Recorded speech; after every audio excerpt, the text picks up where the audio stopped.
Welcome, everybody. We are back. It is Friday afternoon. I have the day off, like everybody. It is Black Friday.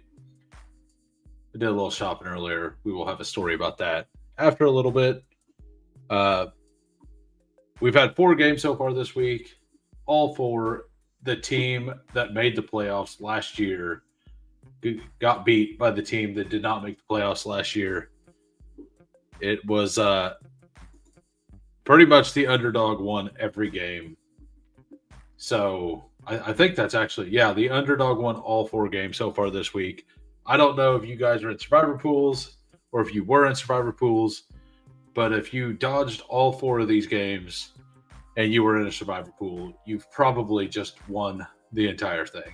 Uh, I would have felt pretty good with the Lions. I would have felt pretty good with the Eagles. I would have felt really good with the Ravens. Guess what? None of them were good. Uh, I would not have felt good with the Chiefs. We've not played well this whole season. Uh, so, but either way, like 4 games, 4 upsets by Vegas odds. Been interesting. I expect more interesting things to happen. What's up, Schuster? And congratulations. Got third in the Big Cranberry for 1K. P. Ryan with 4 more points would have got him first. Yeah, it's pretty tight margins in those. I had a decent week on that. I only did 17 slates, and so I had $137 invested. I won 691 back. This was the team I had. The Isaiah Likely not touchdown would have put me at 123 points. And there was only about 15 teams ahead of me that had him. So that would have put me in the top 20. And top 20 paid. And I had a solo team too. So it would have been like $1,200, $1,000. Assuming the rest of the game went the same way. But yeah, I had a solo team, the only version of it, as you see, because I have the points difference than everybody else. So I actually had a unique team that had a chance to solo first, basically. Like, if the big difference was I had Jordan Love instead of Patrick Mahomes there for a difference of 4 points. So that touchdown plus those 4 points actually, that touchdown would have changed a whole lot of things. But first place was 8 points ahead of me, and congratulations to them. Yeah. Which one? The Packers game? Because I thought that game sucked as well. Um, but anyway, we're gonna do a underdog draft or two, and then I'm gonna actually do my DFS stuff. Like I've not done a first look at the uh, prices yet on DK, so we are gonna do that live here. Entering Wildcat right now. Oh yeah, the like any game that Jalen Hurts fumbles a touch push is considered a win for humanity. So even though the game wasn't great, a fumbled touch push is what the world needs. So I'm for whatever happened, as long as that is the result. So we got Choco Taco here at the 2. Love that name. I got the 3. What's up, Best Ball on Call? Were you going to go live later? I know you were talking about doing that tomorrow or today, and going over playoff best ball. If you want, just shoot me a message. I'm basically just jumping on, trying to get the algorithm to, not forget about me. I stopped streaming as often, And whenever I stop streaming as often, that's when my viewers stop. I started getting less subscribers, so I'm gonna at least jump on for 30 to 40 minutes, 5 times a week from now on. So if you want to jump on yours later, it's all good. Okay, tomorrow sounds good. And I assume that you're still doing your show tomorrow, Big Draft Energy. I am absolutely free. I just need to know. For sure. Like I hadn't got a message yet, so but I'm expecting it to be a thing. So and like this week, I'm pretty out on CMC, especially with the weather. I think it's going to be an extremely low scoring game. Yes, he's going to get 25 touches or whatever, but it's going to be a very slow paced game. There's not going to be a lot of points in it. I don't really see Cleveland being able to push them to need to score points either. They've had a tendency lately to play a lot of Brian Robinson whenever they're ahead, or in just whenever they need an actual rush. They tend to lean towards Brian Robinson as of late. Like if you were to look at Brian Robinson's stats as of late, like he's got 50, 40, 24, and 40 yards. Like that's not something you want in a DFS slate, but what it is if they get ahead, and Cleveland's defense is awesome too, right? So they might want to use the more powerful runner, and the more powerful runner is Brian Robinson. So if they're up by 10, which is highly likely, I think that in the third and fourth quarter they may use Brian Robinson a little bit better. Or a little bit more. And that doesn't mean CMC still won't get 25 touches. That just means they're going to use him a little more often.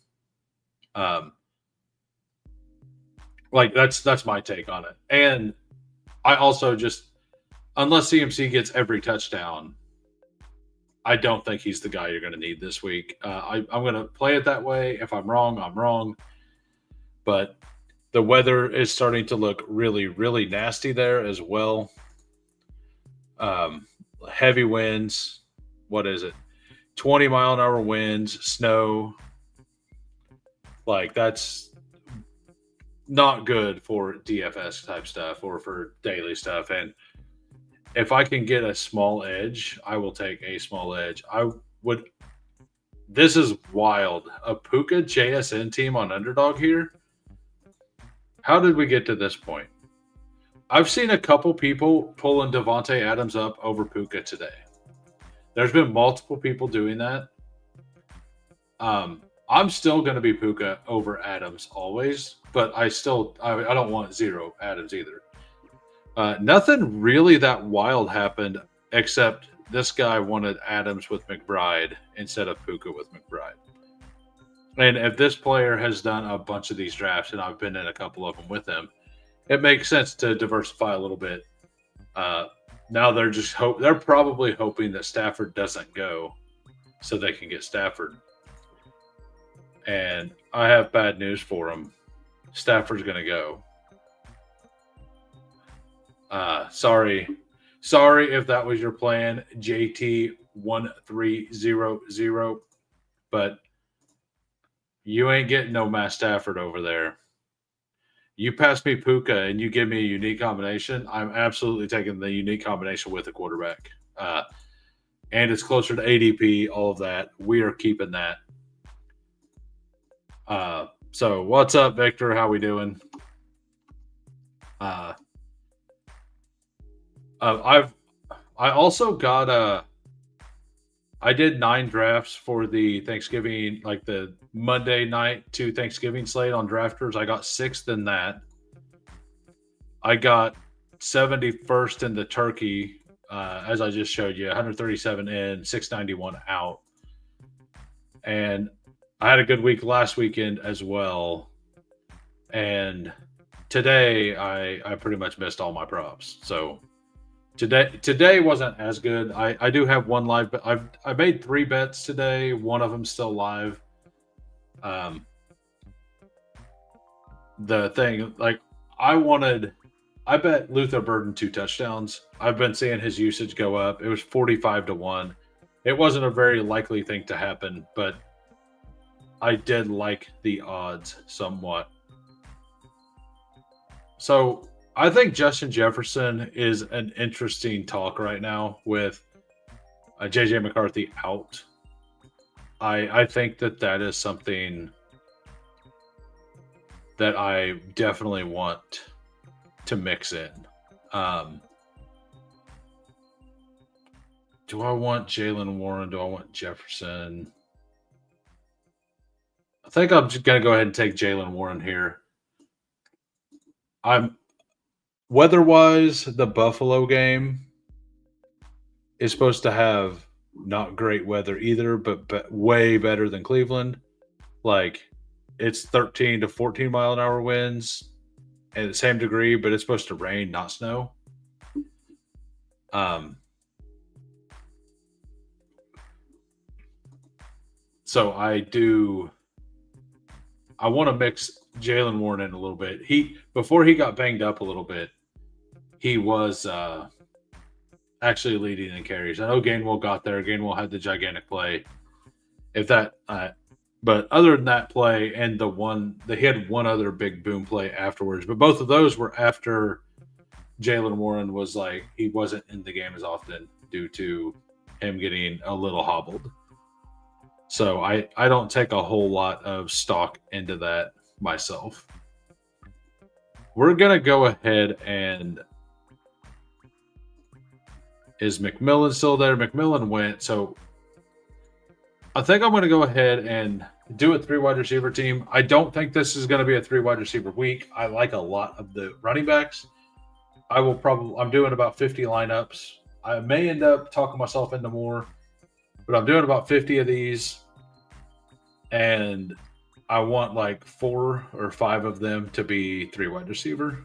I've done one so far out of 20. So I need to do a couple more if that's where I want to land. I think it's very unlikely that of all weeks, this is the week that 3 wide receiver hits.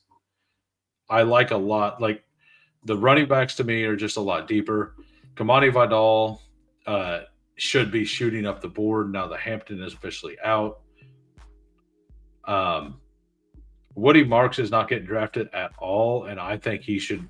Like, if this is what is, if his ADP ends up like under 35.7 on Sunday morning, I'm going to be drafting the hell out of him because I just believe it should be more. Is all. Like I don't think that. I'm not saying that he's somebody you should be smashing, but a starting running back against a team that may end up being a little hobbled because we have Houston's defense is awesome, right? And Danny Dimes isn't 100%. Rumor is he has some sort of a fracture in his leg. Like it just popped up as a fibula injury, and that happened last week, but he played through it and he didn't honestly look that great. So in my opinion, like there's a reasonable chance that they just end up being ahead because Dimes isn't himself and A Rich isn't healthy right now, right? So see, like he's out, right? Because he did the surgery a month ago. Which means that if Danny Dimes can't go, it's Riley Leonard. And I could definitely see him not making it through that game or him being hobbled enough that the Colts are just not good enough. Because if I were Houston, I mean, I'm going to absolutely sell out to stop Jonathan Taylor. And you have the pass rush to be able to get there anyway. So that's what I would personally be doing if I were them. Let's see if we can do a hurry up. Let's see what that is like. And then after, guess we're going to get right in. After the hurry up, I'm going to go look over on DK and look at those lineups. Wanted to get a couple of these in. And then I'll probably look, after I look through the DK lineups, I will most likely peace out and chill for the rest of the night. I was messing around with background art earlier. What do you guys think on this? Let me remove that. There you go. I think that looks pretty cool. Just some images through the StreamYard thing. I'm eventually going to try to move that up to the top so you can actually see it. But for now, we don't have that enabled. So, like the first 20 of these I only picked at 1 and 2. And considering that I prefer Achan and JSN to Taylor and CMC, I pulled Achan up a bunch. I think Achan's the 101. I honestly don't really think it's that. I think it's Achan and JSN 101, and one of them too. And then I think that there's an argument that Josh Allen is 3. I kind of think that he will kind of separate. There was some negative news on that front, though. They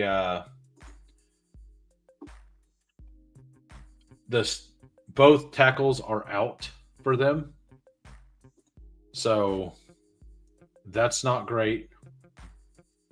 Yeah, we'll do this. We'll go Bijan. We'll go Josh Allen. We were just talking up Josh Allen.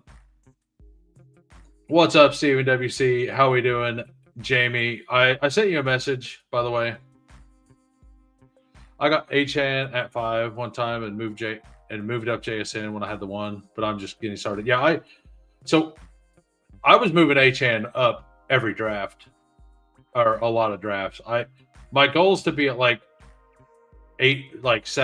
CMC, 9 or 10% Jonathan Taylor, and to be pretty overweight on Achan, JSN, and Josh Allen. But I'm starting to notice nobody else. I personally would take Josh Allen at the 103 if I had to, but nobody else believes that. So I'm taking the other skill positions, and when he falls, I take it, and you just have better teams. So I think it either hurts, it definitely hurts or helps him, right? We don't know yet. He's definitely going to be under more duress. But that also means that he's probably going to be running more. And so his chance of being an absolute dud is much higher. But it also, in my opinion, massively increases the chance of him being the 101, right? The guy you had to have. Because I think he's going to have to run a lot more. Yeah, I think it's going to hurt Cook a little more. But I one of them too, I feel like is a guy you're going to almost need to have. And Dalton Kincaid is supposed to play. I'm going to mix him in a little bit. The Bills' run D is really, really bad. I'm in on Warren more than Gainwell, but I do think mixing Gainwell in makes sense. Is anyone else having issues with Twitter Messenger? Yes, I am. And some of them are when I'm trying to talk to you, Jamie. Here in a second, I will go over that. That's what I was asking about. I love Ladd this week. The Raiders are really bad against everything, basically. And ETN is probably my favorite play on the slate right now. What's up, Brett? Is this the underdog, Brett? By the way? Okay, nice. Did you get that fixed?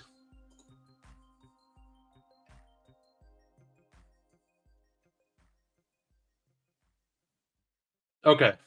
Yeah. I'll look at it here in just a second. Yeah, I wasn't super worried about it. I knew it would happen. I knew when I reached out, something would get done about it. And it was Thanksgiving. I wasn't going to whine about it on Thanksgiving. I was too busy watching my team fail. Yeah. like, yeah. Okay. Yeah. I don't know why they changed all these names. It's kind of annoying, but yeah, like the Twitter Messenger is so. Whenever I bring it up on my PC, I see every message. If I bring it up on my phone, I see a different amount of messages. So like if I showed you my Twitter for Jamie on here on my PC, you would see one group of messages, and then you would see a group on my phone that have only some of them that come through. I don't know what's going on. That's what's going on my end. Um, and thanks for the congratulations. It's pretty fun to my first year really tackling some DFS on Underdog, actually getting there. Feels pretty good. I had a pretty good lineup in the turkey too, or the turkey as well, and it was a completely unique lineup. It was dead to win, but it definitely had a chance to get to like 7-8. Usually it's automated, so if you aren't seeing it, something might need to be looked at deeper. Yeah, I'll go into it as soon as I take my two. CJ Stroud passed concussion protocol, so I don't know about taking him there in this like naked without Nico. I mean, maybe they take Dalton Schultz. I don't know. But Dalton Schultz didn't really start doing well until we got the Dalton Schultz stuff, right? So I actually love whichever tight end ends up playing in New Orleans. So we're going to take Juwan Johnson, and is this the team I want to do it on? Yeah, I think this one makes sense. With Max Brosmer playing, Jordan Addison basically not getting drafted at all. I want a couple shares of him. But let's go. Let me bring it up in another window. I don't know exactly what I'll show or whatever.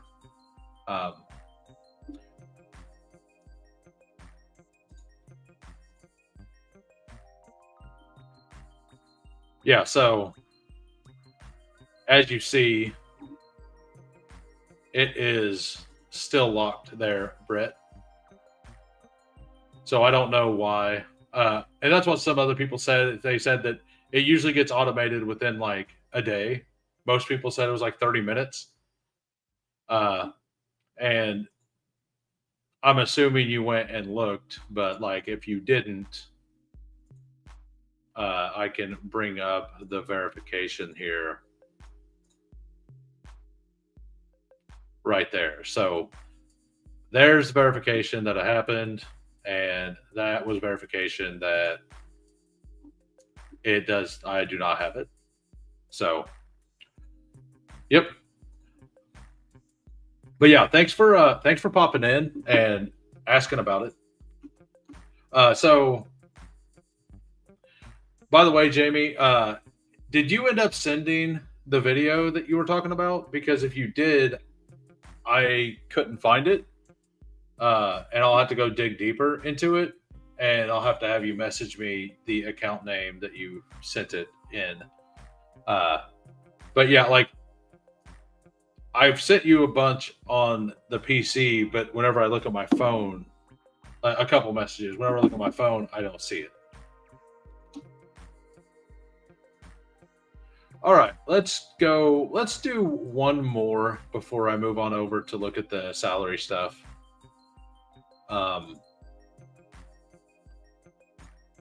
What do I want to do though?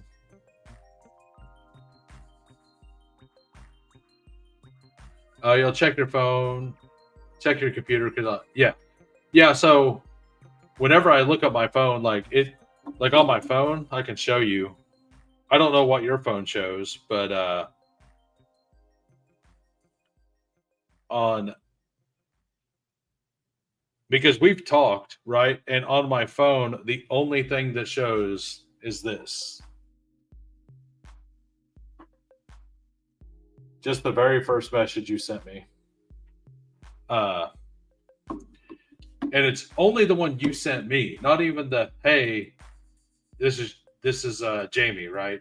Like the first message that I sent you to reach out, that one doesn't even show up. It's only the first one you sent to me.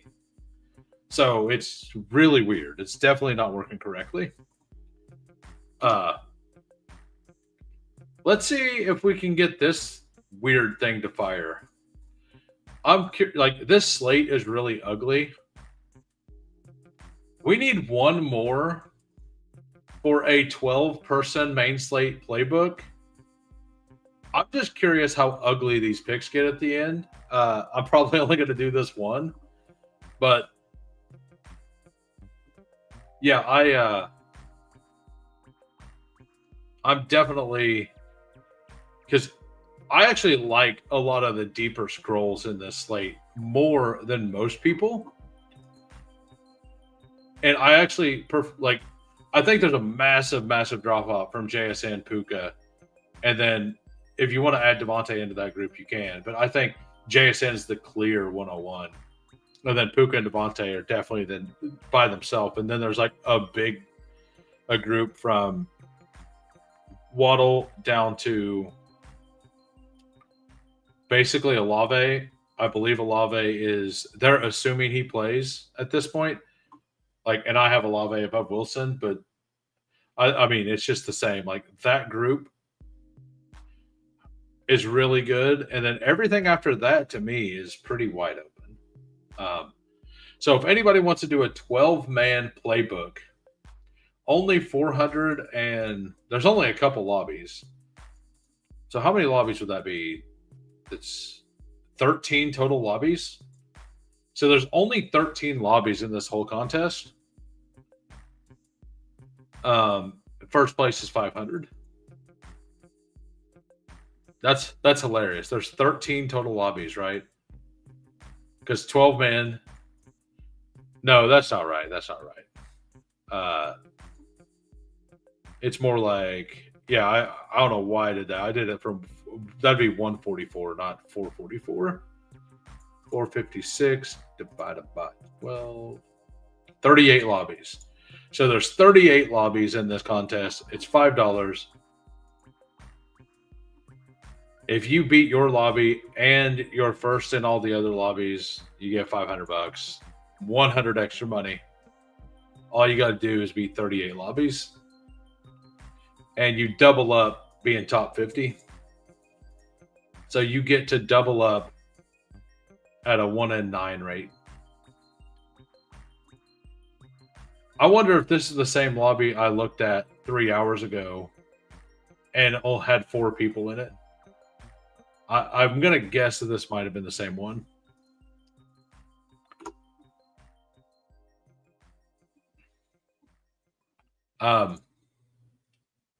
Yeah, but back to Brett, like I wasn't gonna like. I know if I would have messaged you, you probably would have answered, but I wasn't gonna do that on a holiday weekend. Like, it's not a big deal when it happens. I would like it to happen now, but I'm not worried about it if it doesn't happen, kind of thing. Like if it doesn't happen now. While we're waiting on that one person, let's go over here to DraftKings and look at the salaries. If you are here, Gamble, we are. Is Gamblestein still here? Because,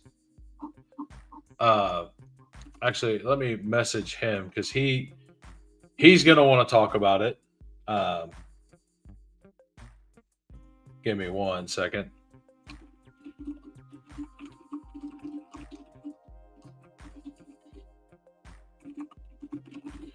So this is my first look at DK. Quarterback, Josh Allen, 7,500. To me, so he is 1,000 ahead of Herbert, only 500 ahead of Stafford. And there's so many punt, like it's all punt quarterbacks after that. Daniel Jones hurt, Brock Purdy playing in not really a blizzard, but something semi close. Yeah, it's all good. I knew it wouldn't be a problem to make sure it gets done. I knew if I reached out to you, you would help out. I just didn't want to message somebody on the holiday weekend, allow you to be with your family, chill, have a good time. Uh, and hopefully, I just take down another contest on Sunday, and that one unlocks them, and there's no issue. So that's the goal. Uh, not asking for much here. Uh, but all right, on to this. Baker going to play, but I doubt he's going to be 100%. Godwin will be out there. Somebody pointed out that like it's probably like it was FK Coolers. We were talking about Godwin as a mix in late on underdog. And speaking of underdog, we'll be back to this because this lobby just filled. The 12-man really ugly lobby just filled. We are about to. Well, they kind of agree that it's a channel, not 101. I like some of the running back depth here, but I also like a lot of the really deeper wide receivers. Like DK, I think is a fantastic pick this week. So I think I prefer like these are the two that it's between, and I think I like Achane a little more. I kept typing, and yeah, that's hilarious. I actually was there is a guy out there with that as their because I was looking at doing a gaming channel for a while, and I put that in, and I was like, how does somebody have this? But I forget that the one of the colleges is it's not South Carolina, but it's like it's one over there. They're like the Owls or the Who, they call themselves the Who's or whatever.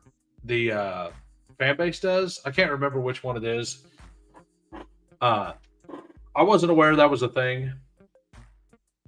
So I'm assuming that guy is just like an alum of that college. It's not like a huge, I don't think it was a huge college, but it is. It ruined it. It ruined it for me. Absolutely ruined it for me. Gamblestein as a channel name is already taken too. Oh, that's sad. So while we're waiting, I will preface that I have a Black Friday story. I went to the local Walmart. I seen something that I found hilarious. You guys may not, but I found it absolutely hilarious because I like when people do things that make like they do things in a way they think they're helping themselves, but they're just making their life harder. To me, that's hilarious. And I had one of those instances where I got to watch somebody do something that just made them like it wasn't like something that was painful. Virginia, that's what it is. The Who's. Yes, there you go. Yeah.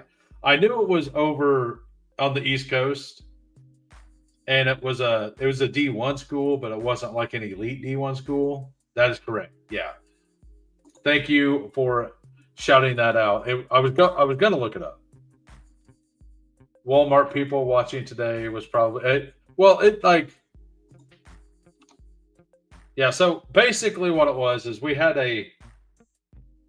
have a 55-inch 4K TV on sale at the Walmart here. I'm assuming it's just all over, but it's the Roku TV, and it was $156. There's a entire stack of them. There's like 20 of these stacked up And mind you, I didn't go when this place opened.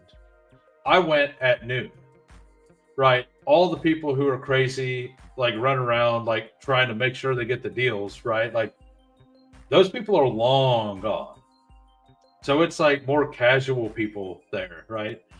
This lady uh, is like has an empty cart and she's just pushing it around in a circle around this. And like every once in a while would text somebody, right? Obviously, somebody who may be interested in the TV, right? And just keeps doing that. Nothing in the cart, never gets a reply back. Then they put it in the cart and it's like just towering, but it's like way out of the way. And she couldn't even get the cart through any of the aisles. So the whole time, and I was just watching because it was hilarious. She has it straight up, holding it and trying to push the cart all the way through the entire store. And finally, I was just like, what? I seen her again because like I seen her for a while and like I would go somewhere and I'd turn around a corner, she was there again, and I just laugh. I'd go around another corner and do something, and they kept seeing. And then finally, I'm like, why are you making this so hard on yourself? Like, there's like 20 of them over there. Why not just like leave it? And if you need to go get it later, go get it. And I don't know. It just cracked me up. Uh, to me, that kind of stuff is the most fun. Jacoby Brissett going at pick 9 is different. By the way, Jacoby Brissett at 9 is not a decision I would make. But I also haven't won a 12 man, so I've not even placed like top 20 in a 12 man. So what do I know?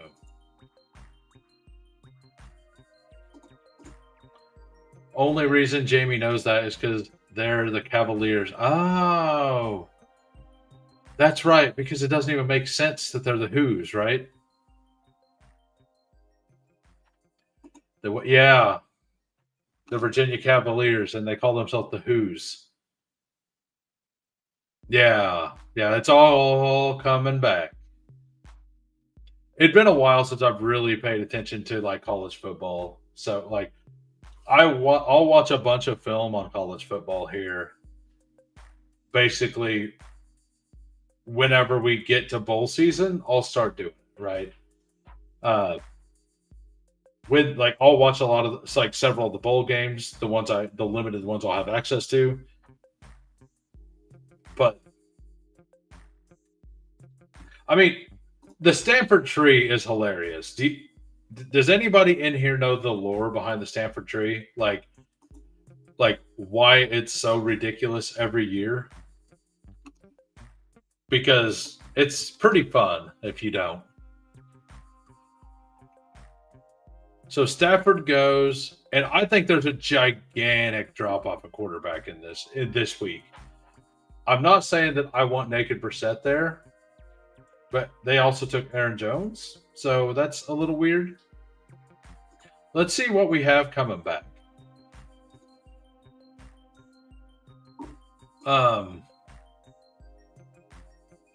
Waddle does go.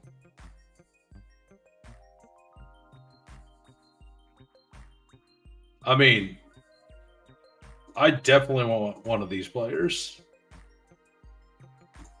I definitely want one of those two. And I don't know which one I want. I think I just take Brees, call it good. And I like Igbuka over JJ this week for sure. But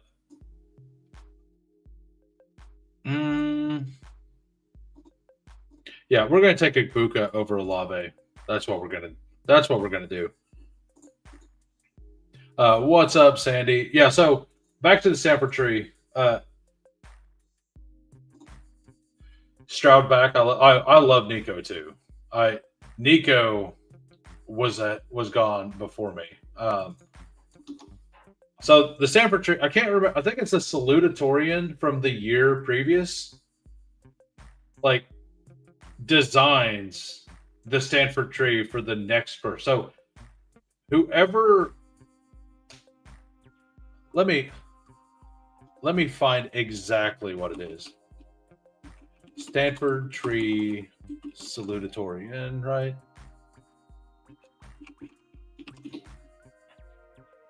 Um,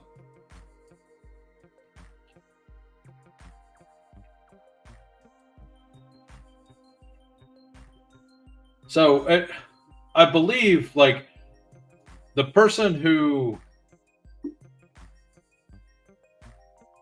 is the tree, like designs the tree for the next year, and there's never like it's never the same tree, so that's why it's always like ridiculous. I can't find the exact thing on that, but I don't want to be.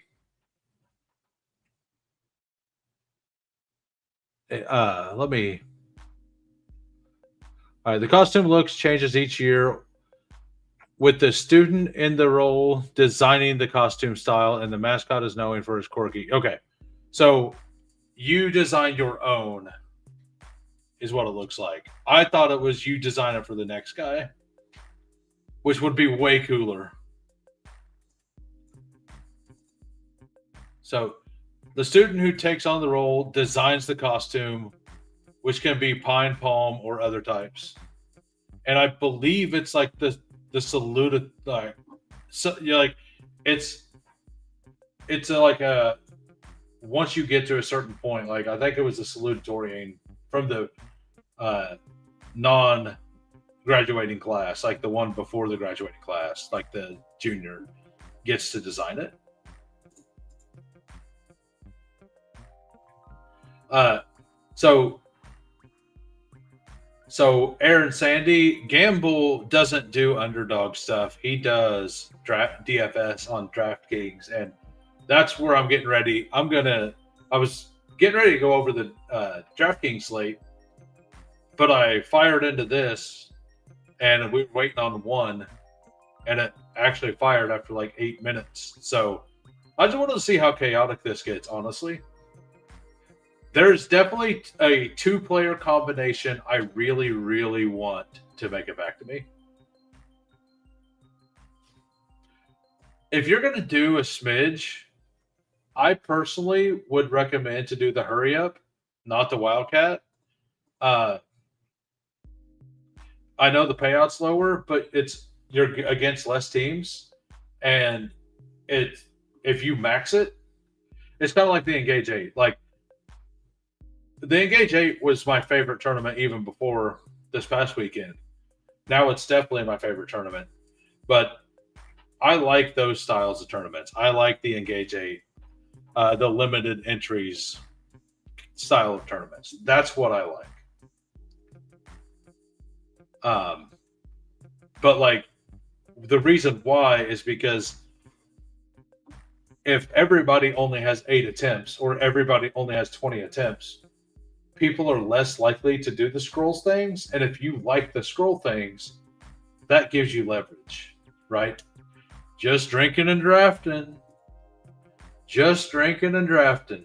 That's what we're doing. Friday night after Thanksgiving, drinking and drafting.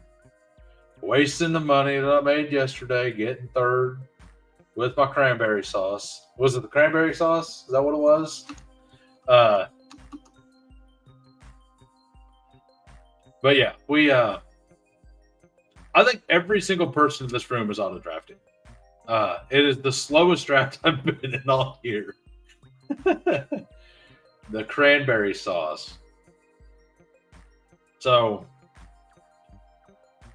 that means next year you have to max every cranberry sauce. So cranberry sauce 42, you're going to have to max, right? That's how that works out. That's what I'm hearing. Uh, so I hate it. Cranberry sauce. I hate it. I I can't get there either, man. I can't get there with the actual cranberry sauce. We were a I live at like a lot of my family farms, and my grandpa always had like I number one, we had I mean, there were some really good things about it too, but like it was all about the cranberry sauce and the beets. Just beets and cranberry sauce. That's what was the thing at our Thanksgivings. I've never done a the bomb. I'm debating on it. I don't know. I think this would be the week to do it for me because I don't like the two pick like I don't like CMC and JT near as much. But it could be one of those I do a da bomb and just take CMC if I get the 101 and then just not take any CMC in any other contest. And then if he's what you need, I just take everything else that I like. And because I've kind of full faded CMC at this point. Like I think I've got 2 shares over 30 drafts, so I could kind of do that. I don't want to do that though. I would rather just fully go in. But I don't know if I like. I'm planning on doing one this week. I just don't know what strategy I want to do. I want to get most. I want to get most of my other. Most of my other drafts done before I do a debomb because I want to know what my portfolio is and I want to know what combinations I have or don't have. And I want to see if there's like a gap that I would like to fill that I could get filled, right? Like, because if there's like somebody I really like that I just don't happen to get to based on ADPs type stuff, in a contest like that, I wouldn't mind pulling somebody up, right? Did my guy go? My guy did not go. All right. So this is working out perfectly. This is exactly what I wanted, honestly. Taysom Hill plus Tua with Achan, Brees Hall, Egbuka. This is kind of exactly the team I wanted to build here.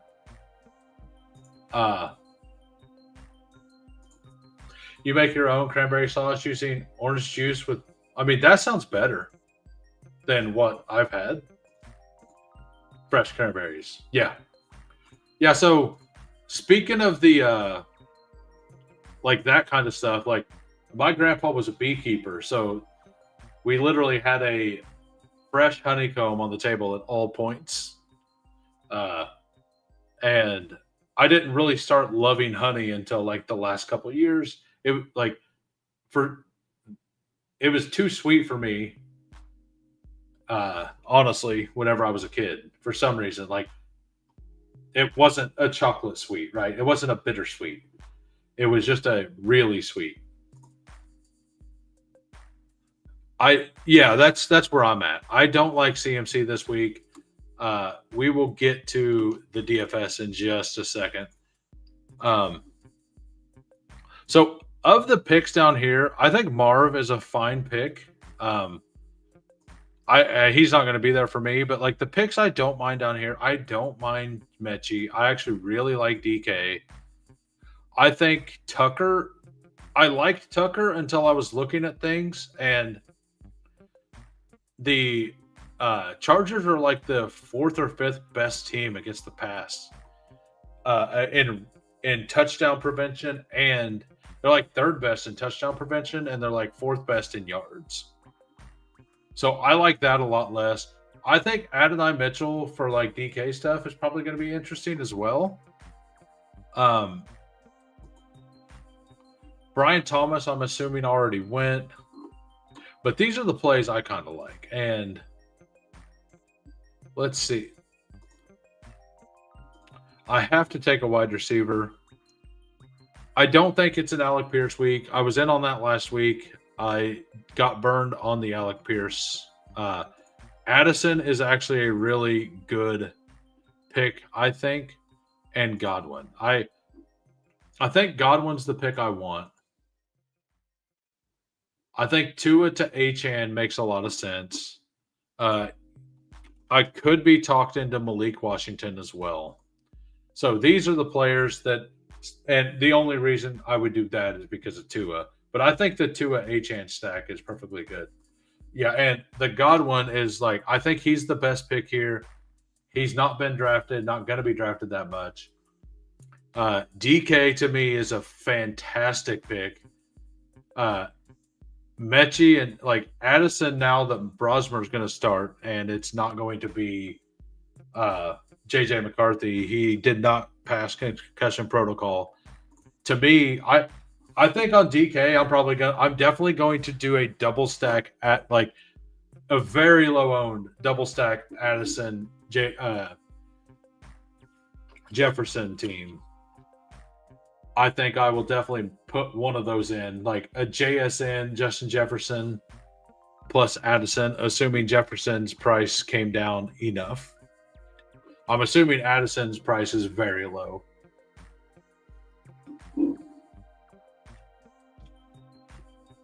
But thanks everybody who's popped in tonight. And what's up, Fancy Dog? Thanks for coming in. All right, so your draft went Rice, Lamb, Mahomes, Ferg, Mitchell, and Pirine. And the big cranberry should have went Hollywood over Pirine. I mean, the scroll was Dontavian Wicks, right? Like that was the nuts. Mitchell. Who's Mitchell?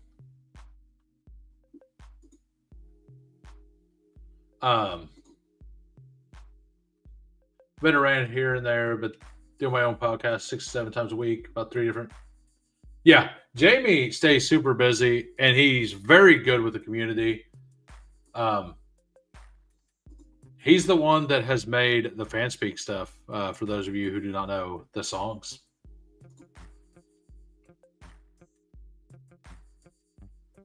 Buddy scrolls right over my good joke. Which good joke?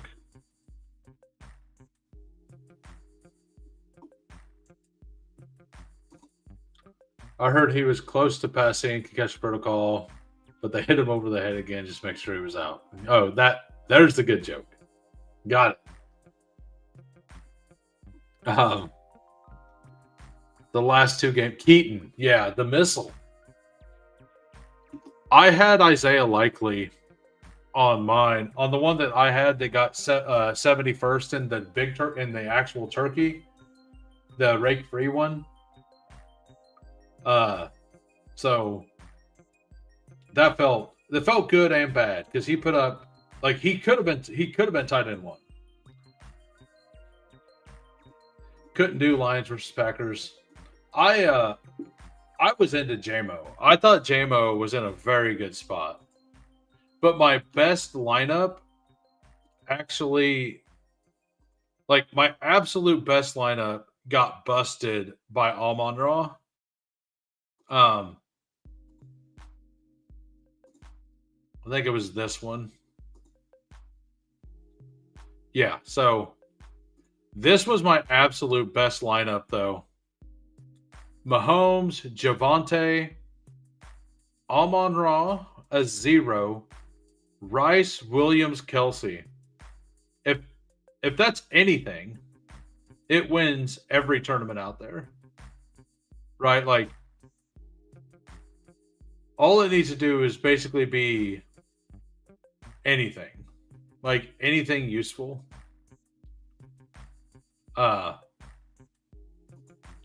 If that was like CeeDee Lamb, right, who went there, I win. If that was George Pickens, I win. But, I mean, that's the name of this game, right? But the fact that he got absolutely cooked, and I did this on purpose. I took the double stack here, and then I took Mahomes and double stacked. Because Kelsey actually fell quite a bit in that draft. The big cranberry. Yeah, it was a really good lineup. Like having a 0 in there and still cashing well above the cut line is fantastic, right? Because that, I mean, hey, what's up, Hulk? Are we smashing tonight? Smashing potatoes?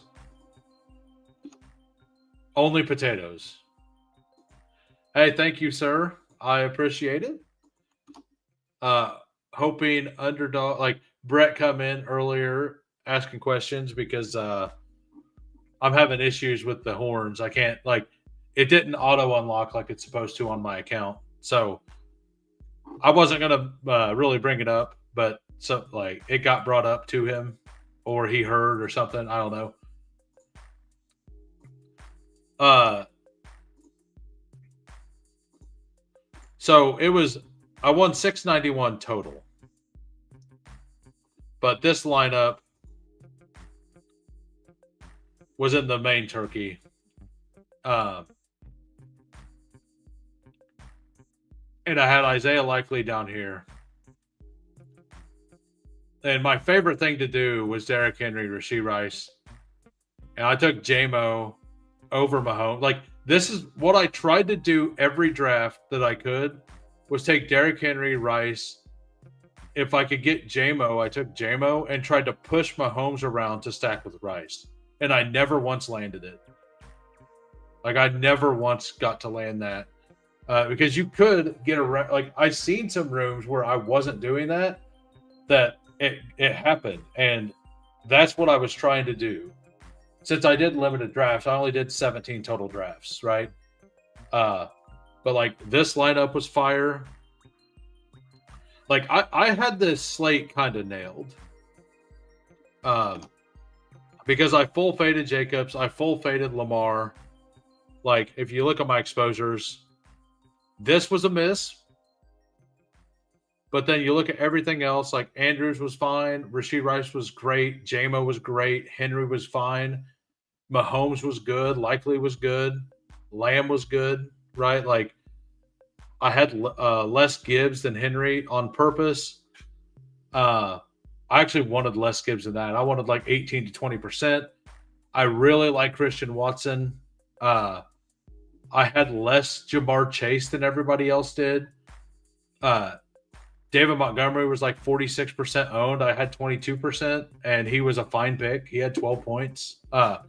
So, like, overall, like, Javonte, I wasn't really into, but he kind of got there. It was a little bit of a miss there. The one miss that I had was 0 Dontavian Wicks. So, I actually read the slate pretty well there. All right, so now we're going to build before I do that, I got sidetracked. We're going to go through the 12-man team that I just built. We got Tua to Achane with the Taysom Hill bring back. We have a mini game stack here with Egbuka and Godwin. And then we have a Breece Hall standalone. So we have a quarterback to RB stack with a bring back of Taysom Hill, the other team's quarterback / running back / tight end. And then we just have a wide receiver duel over here. It's a 12-man. It's supposed to look ugly. It looks ugly. I think it looks fun, though. All right. Now on to the regularly scheduled program. And I mentioned it earlier. Tell me, guys, what do you think of the background? Do you like the background? I want to I generated this a few minutes before I went live just to kind of play with it. I want that to be up top. If that could be a little condensed and across the top, I think it would be awesome. That's the goal, is to eventually get it there. But yeah. Okay, now we're back to that. Hey, we're cooking, man. We're over here cooking. Don't judge. Don't judge. We're cooking. We might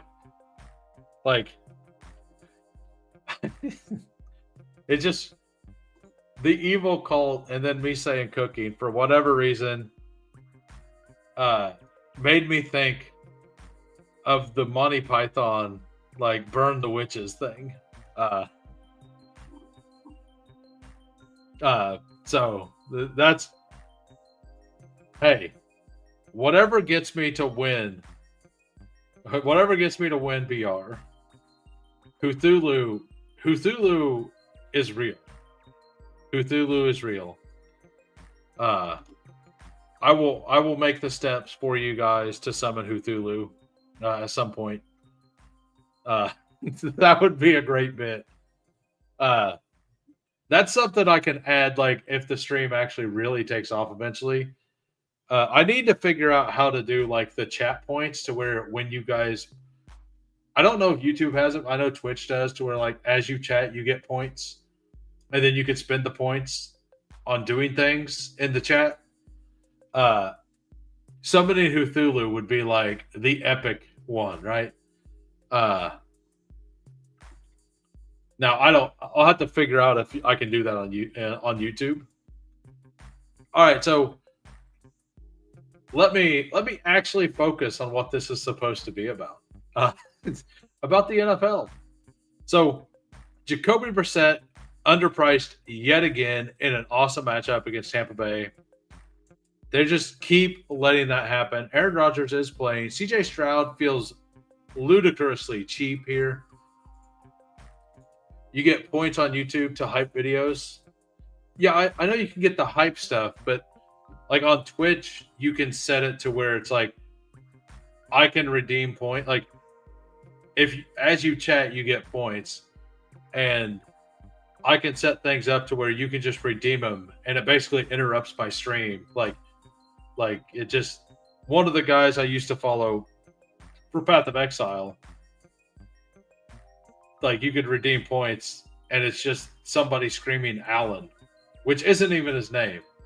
I guess it's a meme somewhere, but like when somebody would do it, like the whole chat would use their points, and it's just people would do it just to annoy him.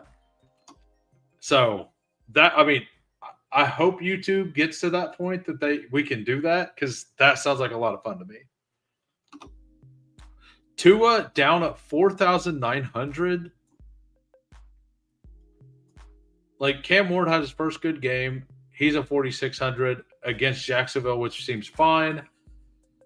Cousins against the Jets, probably not the worst. Like, I really, really like Josh Allen this week. But Tua at 4,900. CJ Stroud at 5,000. Trevor Lawrence at 5,400. Like, Jacoby at 5,800 all feel really, really good. And like Justin Herbert's 1,000 less. Like I think I know Gamble is very into Campbell, so that's why I was pointing that out.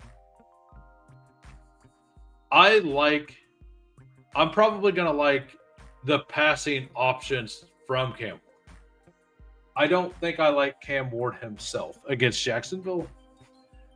Like I would almost always rather have Tua than Cam Ward.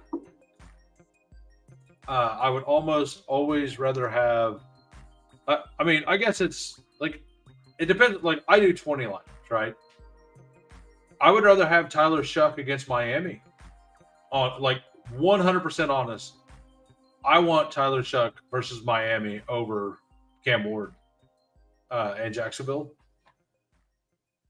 Tyrod Taylor against the Jets feels fine if you want to go there. I'm not going to get there. I do not want Shador. I do not want Brock Purdy, either one. I'm going to completely stay away from that game.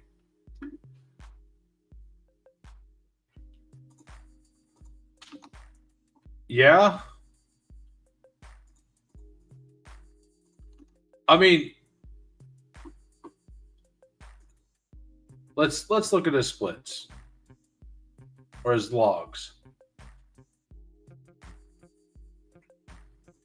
I was remembering this game, but like I think Taysom Hill is the play, right? Yeah, like that's the thing. They've been talking about letting him like he's a rookie and they're not a good team. So they were just trying to do things, right? And Taysom Hill needs to earn his millions and millions of dollars that he makes since he didn't start the season. I think the real play from that game is probably going to be Taysom Hill whenever we get there. I Yeah, so like I think like Cam Ward is the same argument, right? Like he finally had a good game, but that is his only game on the season over 14 points or 14.2 points. Like I feel like that's chasing ceiling. Yes, it happened against a great defense, but a lot of that happened in garbage time. Uh Jacksonville's defense isn't spectacular against quarterbacks. Like, let's go look it up real quick. So, Jacksonville against quarterbacks. Oh, I don't care about that. We're going to go to that one. Oh, sorry. They're the third worst against quarterbacks. So, it is probably a better situation than I'm thinking. I might mix it in. I don't think I will, but I see the vision. Yeah, I'm here. Uh, I like Taysom and Juwan both actually. So, but I think there's a lot of like you could easily say that it's pretty easy to see Josh Allen just absolutely destroying this specific slate, right? Like it seems reasonable that if the Rams decide to run the ball and Stafford gets 3 touchdowns and 22 points and Josh Allen gets 28, 29 points, like like at 28 points he's 4x, or I guess he's only 3.5x. Um, so he'd have to get like a 30-point game or so, 4 touchdowns, 1 rushing, and 30 or 40, 50 yards. Which I think is very possible because if we go back to this fantasy points allowed, like the Steelers aren't very high in it. Like they're the 8th worst against quarterbacks. So I do really like it. I like Josh Allen a lot more on underdog whenever it's just raw fantasy points and it's not fantasy points per salary dollar. This like I think Jacoby Brissett is probably the best play yet again. I think that so the Buffalo is really good against quarterbacks, so I will not be there. I think CJ Stroud is where I'm going to land a bit, and I think I'm also going to land on Tua a lot. Like Tua will probably be my most owned guy, and I will also land on a bunch of Trevor Lawrence. So Trevor Lawrence, Stroud, Tua, and I'll probably do a Cam Ward team, maybe two. And if I feel like paying up, like I think all three of these options are feasible. Like I think you could easily argue Allen, Stafford, Herbert. I will have zero hobbled Daniel Jones. I will have none of this, like zero hobbled Baker Mayfield. Darnold, I guess you could argue about, but I'm not going to get there. I don't like Bryce Young against this team, against the Rams. I'm not going to be at. Buffalo has an awesome pass defense. Like, I don't want anything to do with the San Francisco Cleveland game in the air. So those are my plays on the quarterbacks. Let's look at the running backs.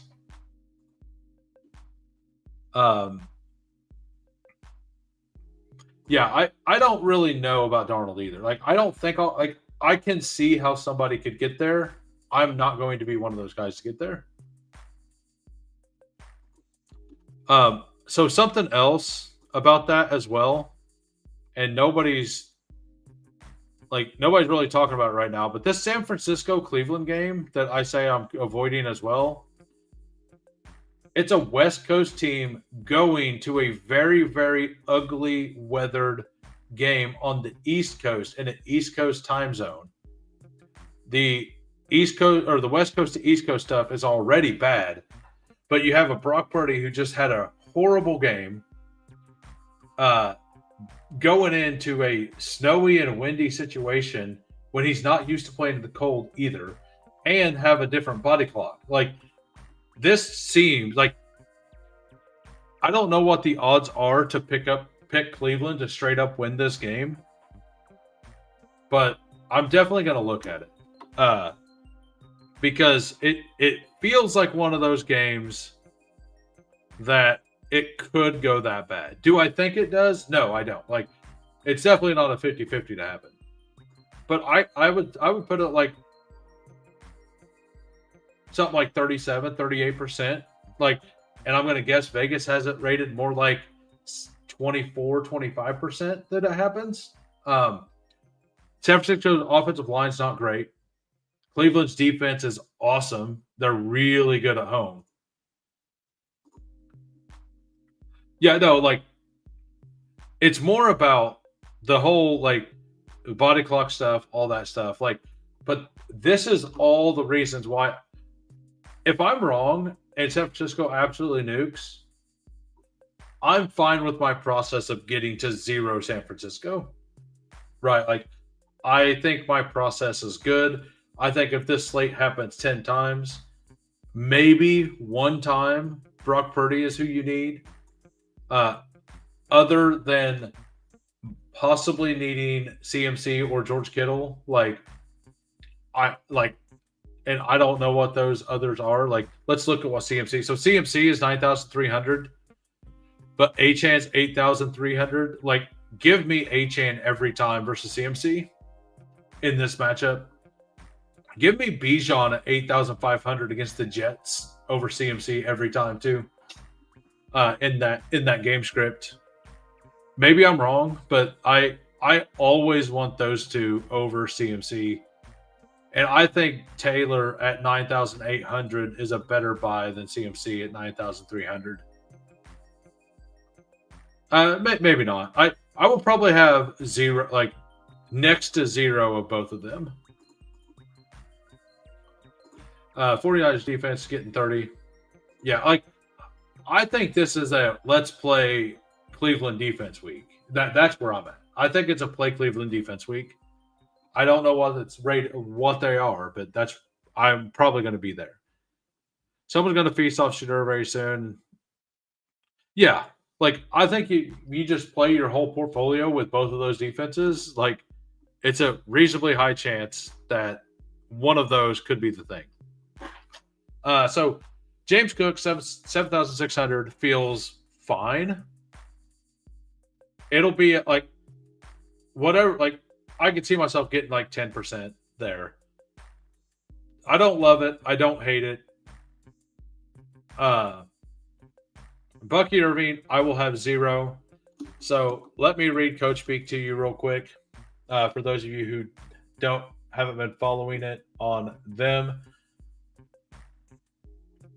So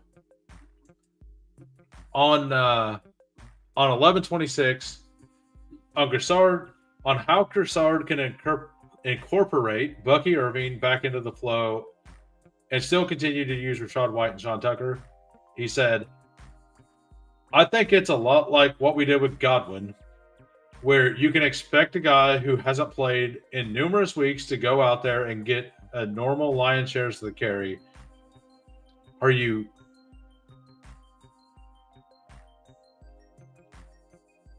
You can't expect him to go out there and get the same, right?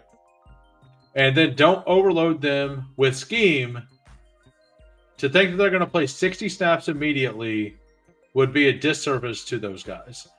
And then today he said, on what the RB rotation will look like this week with Bucky Irving returning and whether Irving will be on a snap count. We'll put him in. Once he gets in, we'll see how he's rolling. And between him, Rashad White, and Sean Tucker, we will go with the hot hand. Like, I don't really believe. I kind of believe what they said first a little more than what they did second. And number one, like, if Bucky gets the hot hand, like, he's an explosive runner. So, okay, sweet. I will definitely message you later. I'll watch it as soon as I'm done with the stream. Yeah, both tackles being out in Buffalo. Like, to me, that means that if Buffalo like really is going to cook in this game, it has to be a Josh Allen Superman game. Which is why I don't want 0. And Ladd is. I'll get to Ladd. I really like Ladd. So I'm not going to be in on Bucky Irving. I will full fade Bucky Irving, and if I get beat, I get beat. Rico has like the single worst matchup you could want. The coach that keeps talking about how he wants to run the ball all the time and how he was going to give the whole load to Rico Dowdle last week didn't run the ball all the time and then let Chuba have full series.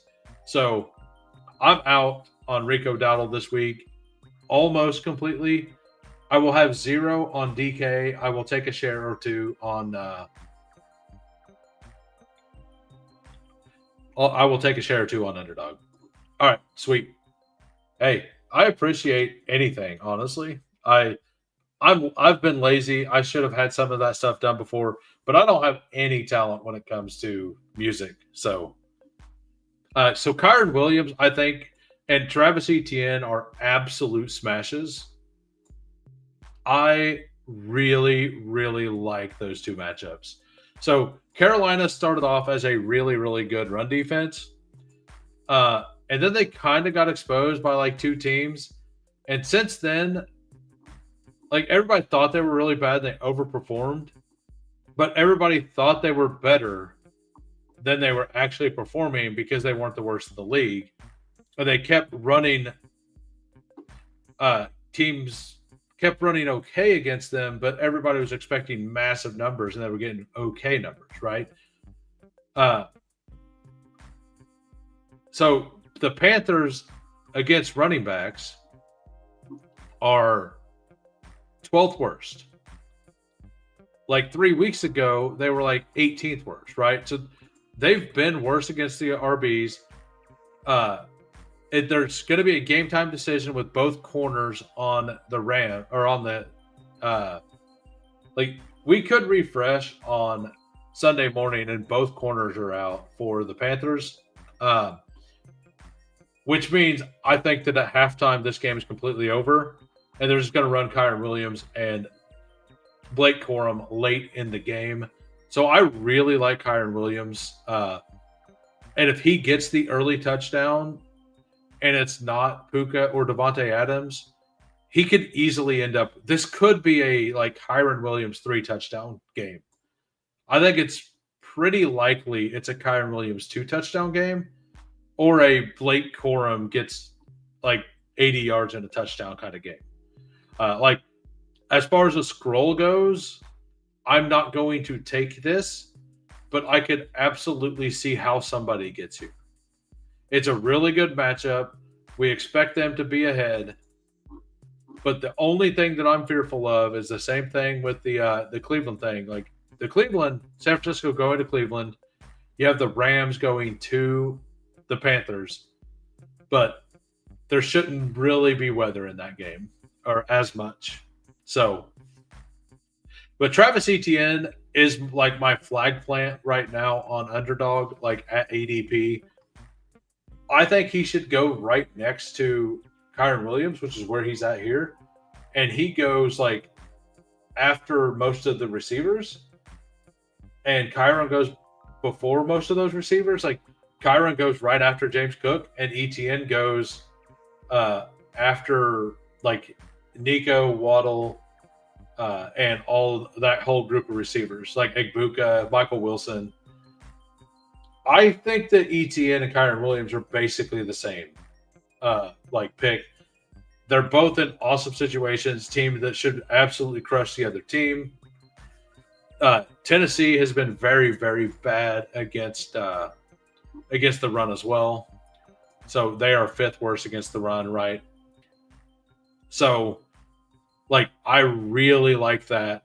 And just like with the Rams, I could see if you're doing a massive amount of lineups, I could see getting to a share of Bashaw Tootin. I'm not going to get there, but I could see getting there. Jalen Warren, best matchup of the week, in my opinion.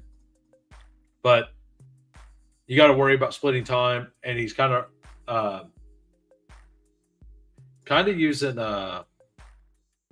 We got to worry about if they're going to split carries. Genty, the new OC come out and said we have to feed him the ball no matter how we get it to him, through the air, through the run game. If we got to give him pitches, we have to get him the ball. So whether it's going to work or not is one thing, but Genty is going to get a whole bunch of touches this week, or that's the plan. And this guy has called plays a lot. I think it's Greg Olson, right? So no reason to believe that he doesn't know how to call plays. That won't be the confusion there was with Chip Kelly, supposedly. So I'm kind of in on Genty. I don't know that he should be more than Breece Hall, though. I like Breece Hall more, but of this whole group, I love ETN, I love Kyron Williams, and I like them up here the same, basically, with James Cook, right? At these prices, I want way more of them than James Cook. I do think James Cook should be a slightly higher. I just don't think it should be 1,000. So, but those two, I think, are their own tier. I think Dowdle should be way down here. But Vidal is now the absolute leader. Hampton is not playing. But Genty, Warren, Judkins, Breece, Vidal, Kenneth Walker is down here again. I like that pick. I think you can even throw Gainwell into this mix of guys that could be the guys you need. I think that the slate is going to be one on which one of these middle-owned guys, Genty, Warren, Judkins, Hall, Vidal, you can even throw Marks in there. He's a starter. Which one of those guys is going to be the guy you need? And I like Judkins some, but I think I like Genty, Warren, and Hall the most. Warren is the riskiest because we don't know if they're going to move on to Gainwell a bit. And if I don't have the 6,000 to spend and I only have the 5,000, Gainwell and Walker are both fantastic picks. Walker being at 13, against Minnesota, being down here at 5,300, to me, I think that could be a mistake. I think it could be a Walker week. We keep getting positive coach speak, but then we keep getting them running Charbonnet in the red zone. So it doesn't matter, right? And the chalk of the slate, I assume, when we refresh, is going to be Devin Neal. And I love Devin Neal on this slate. This, to me, may be the best price on the board. Miami Dolphins, 8th worst against the run. They've only given up 6 touchdowns, but they've given up a ton of yards. So if you go by yards, they're the 4th worst. If you go by touchdowns, they're actually under 50%. So they're in the bottom half. So I really like Devin Neal this week.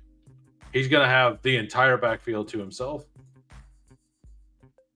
I love Neal first. Thanks you, Gamble Sign. Thank you. If you like Neal, you should not like Taysom. You don't put them in the same lineup. But, if you like Neal, you should like Taysom Hill. You should just not like them in the same lineup. It's the same play. So Devin Neal didn't get any carries in the red zone. All of them were Taysom Hill last week. Now, that's why I think like you either take Taysom Hill or you take Devin Neal on a team. You probably don't stack them. It doesn't make much sense. They have been a lot better on the run recently. I do know that, but they've been better in the red zone, like in overall against the run than they have like down the fields or going down the field, right? Let's just look it up. So Dolphins schedule.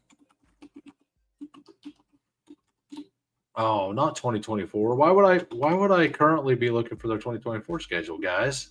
Come on, guys. What are you doing, guys? All right, so the Commanders don't count because they don't have any running backs, right? But I think somebody got there, right? Like Chris Rodriguez, 79 yards, 15 carries, 5.3. JCM sucks. McNichols sucks. Like, I mean, it's not like Chris Rodriguez is a monster, right? So then the Bills. This game was just wild. This game was on a Thursday night, remember? And it started with James Cook just exploding through the middle, and then for whatever reason they just couldn't do anything the rest of the game. That game is more about like just Thursday night wonkiness.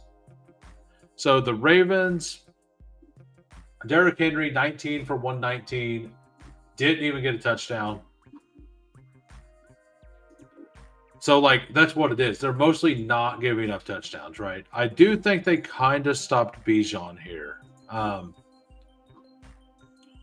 me go back. I don't know why it doesn't actually just take you back to the page you were on. That would, something that would make sense.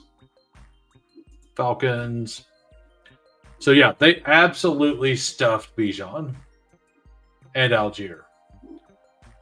But so they've stuffed two teams, the better two running backs, supposedly, right? But one of them was a Thursday night game, and the Falcons are so Jekyll and Hyde. Like, how do you look at that at all and assess anything out of it? Judkins, yes, he got 3 touchdowns, but it was unlimited yards, right? But Dylan Gabriel can't throw the ball downfield. So, I do agree their defense is better, but they've given up a lot of yards, right?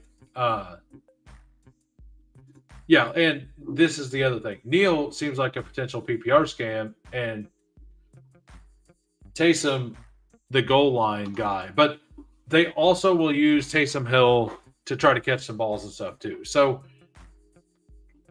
I'm not going to put Neal and Taysom Hill in the same lineup, but I do think I like both of them. I think there's definitely a path for Devin Neal to get there. The Dolphins can give up, they do give up big plays. They've had a couple really good games against the run, but they also had Derrick Henry 19 for 119, right? They had the one gigantic play from James Cook, and then they shut it down. So you're telling, if this game stays close, I think there's a chance Devin Neal gets there. I don't think I'm not going to put a lot of money on it or anything, but I think he's a fine pick. Let's go to wide receivers. We'll look through them. That is running back, apparently. JSN price doesn't matter. JSN and Puka prices don't matter. If you want them, you want them. They're so good. I'm probably going to be out on Puka at 9,000 because I'm just going to assume that they're not doing much in the second. I don't know. They've been pushing the ball. They've been pushing the score up over and over and over again. So I don't think the game script matters to them. But if we look at the And this is a slate where there's a lot of, I assume there's a lot of value late. So you're gonna have to spend your money somewhere. And if I gotta pay up somewhere, I'm probably gonna be going to like JSN and Puka and Devontae. Uh, so London out. Absolutely no chance I take any Jefferson at 7,100. Jalen Waddle is actually my wide receiver 4 this week for the DFS stuff. That's where he's at here. I was hoping he was down a little further, but his price isn't prohibitive versus McConkey, Egbuka, Nico. Like I definitely prefer Waddle to Nico, Egbuka, Ladd, Brian Thomas, McMillan, Michael Wilson, and all of these. Oh, by the way, DK Metcalf is a go. I'm definitely in on that. And that's one reason why I'm going to like Neil a bit. I really, really like this game. I really like an H. Like I will have a lot of H and Waddle double stacks with Tua. I just feel like that is a place that I don't know how owned it's going to be, but I want I want at least 4 lineups of H and Hill Waddle or of H and Waddle Tua. I definitely want 1 or 2 with Taysom Hill. I definitely want 1 with Juwan Johnson, and I think I also want 1 with Devin Neal. And if Olave plays, I will definitely have Olave on some teams as well. But I love Waddle. Stroud coming back. Daniel Dimes hurt. I think I really like Nico Collins. Like Kansas City was able to get deep and not be like we just seen what Rashee Rice did right against Indy. Like you're telling me Nico can't do that as well? Like Nico can definitely do that. Like is he going to? We don't know. But that is definitely an option. And Rice didn't get a touchdown. If he had a touchdown, that's what 30 some points. So I think Nico is somebody you definitely want to mix in. Egbuka, my theory is that with Godwin coming back, Egbuka is going to be able to go back to the role of just going downfield a lot more, and that he'll be a little more successful. I'm going to like Godwin more at cost. Like if it's underdog and I just get to pick a guy for whoever gets more points, I want Egbuka. But if you want points per dollar, which is this game, where is Godwin? Godwin's at 5,000. Absolute smash. Yeah, Rice had 2 touchdowns. Yeah, but that has nothing to do with Nico Collins playing against the team that Rashee Rice was playing. Right, like here.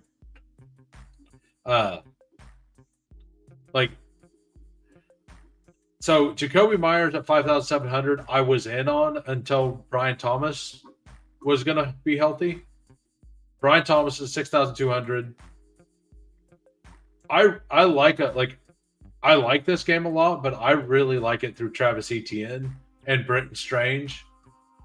Brian Thomas could get there, Jacoby Myers could get there, and Parker Washington could get there. Any of those 3 could be the guy you need. I don't know which, like, basically whatever I have the salary left for. If I have Trevor Lawrence, I will probably build a Trevor. Like I'm definitely going to build Trevor Lawrence double stacks, and the ones I don't have Trevor Lawrence in or Brenton Strange, I'm probably going to put Travis Etienne in. I will most likely have a Jaguar in almost every lineup to this weekend. And if that fails, I lose. I'm fine with that. DK Metcalf versus Buffalo. Let's go look at the wide receiver rankings here. I'm pretty sure Buffalo's really good against receivers. Buffalo is not good against receivers. Where are you, Buffalo? because they're like one of the best against. So they're 16th best against receivers. Aren't they like the best against? They're one of the best against quarterbacks, right? Yeah, they're one of the best against quarterbacks, but not against receivers. That's a little weird. You don't usually see that big of a difference between the versus wide receivers and versus the quarterbacks. Sorry, I'm on the wrong one. So Buffalo is at 28 versus quarterbacks and PPR points allowed, or half point PPR points allowed. And I believe they were at 16th. Yeah, 16th worst against wide receivers. Usually those numbers are closer together. That's interesting to me. So DK Metcalf might be a pretty solid play. Which that probably just means that they're really bad against wide receiver ones, and wide receiver ones absolutely cook them. But the quarterbacks don't ever really get to the second read very often against them, or they're really good against stopping the run on quarterbacks. I need to delve into that a little more to see why that is the case, because that is not common. Khalil Shakir at 5,500 also seems fine. Mooney at 5,300 seems good. Jordan Addison with Max Brosmer, I will be into. Godwin at 5,000, I think, is probably a smash. QJ at 4,900, probably worth a flyer. I'm pretty out on. I don't know. I think all of these prices are pretty good. I could see Michael Wilson. I could see Pittman. I could see Myers. Shakir, Parker Washington, Mooney, Addison feels fine. Pearsall, I'm definitely out on. Allen, I'm definitely out on. Trey Tucker, I wanted to be in on, and whenever I looked at it, if we go back to this chart, the Los Angeles Chargers are the second best in the league versus wide receivers.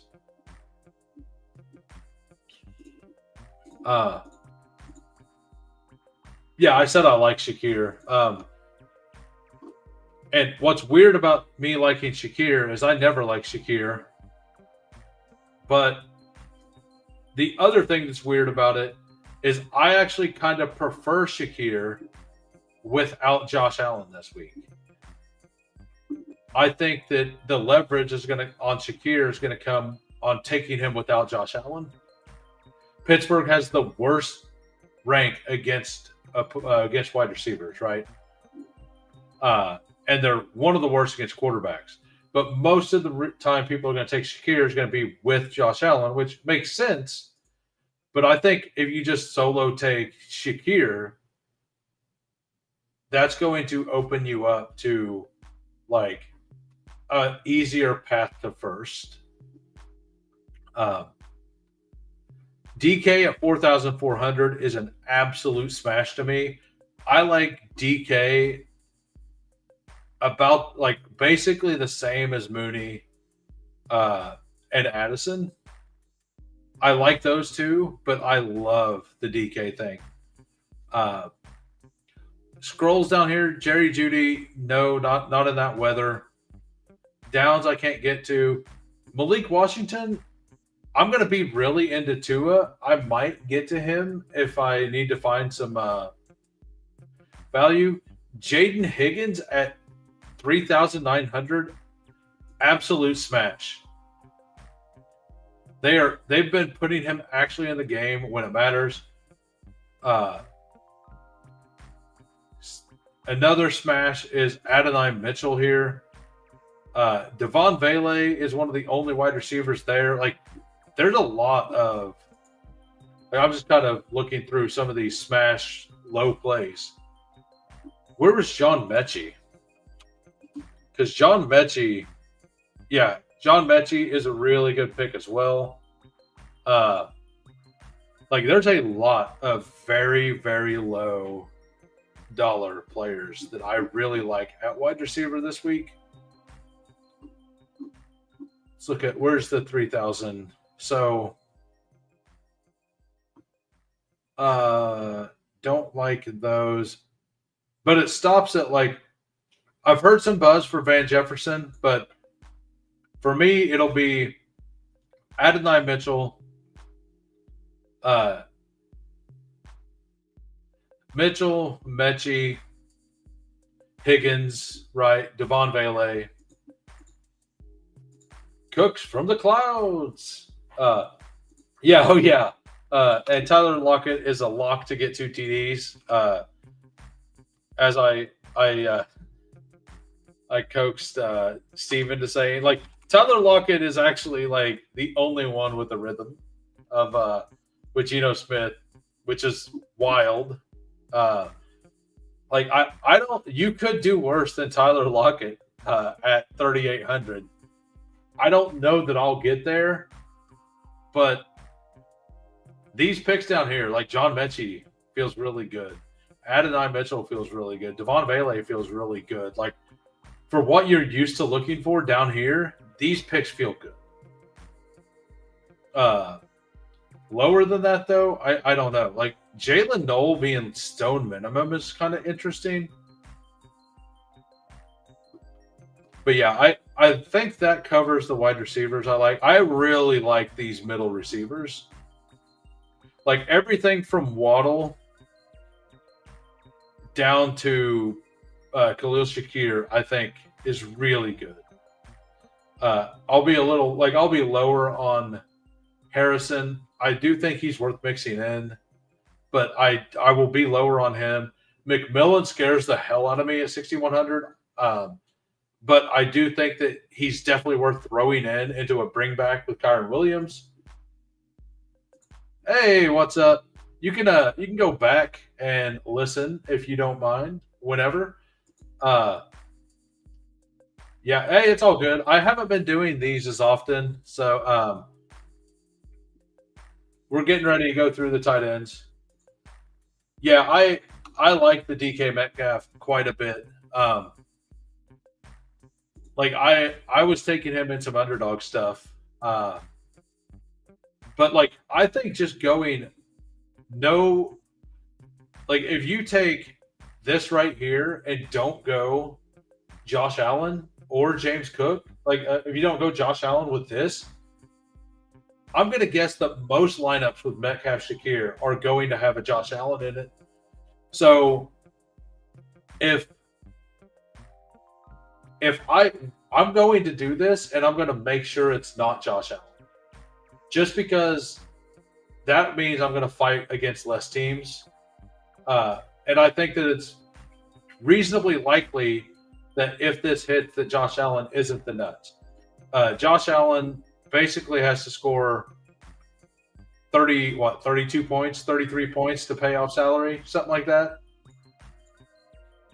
I really do like Ladd. Like of this, if I were to rate without salary, like let's go with salary involved from Waddle down to I guess I need to put those two back over.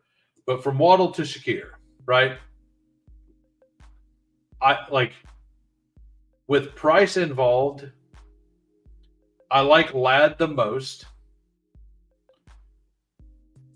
Then I probably like Metcalf the second most. Then I like Waddle. Then I like Collins. Then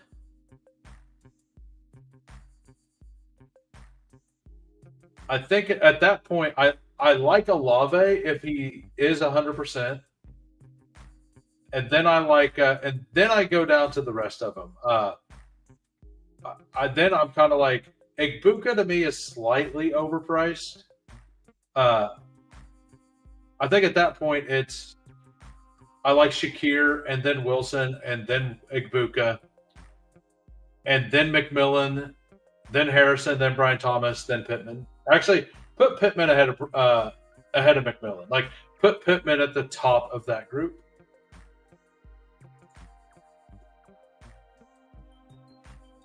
Pittsburgh Buffalo game going over your 49 total. Ladd, yes. Love Herbert. Yeah, I don't know how much I'm going to get to Herbert stacks, but I really, really like Lad. Egbuka is due. Uh, so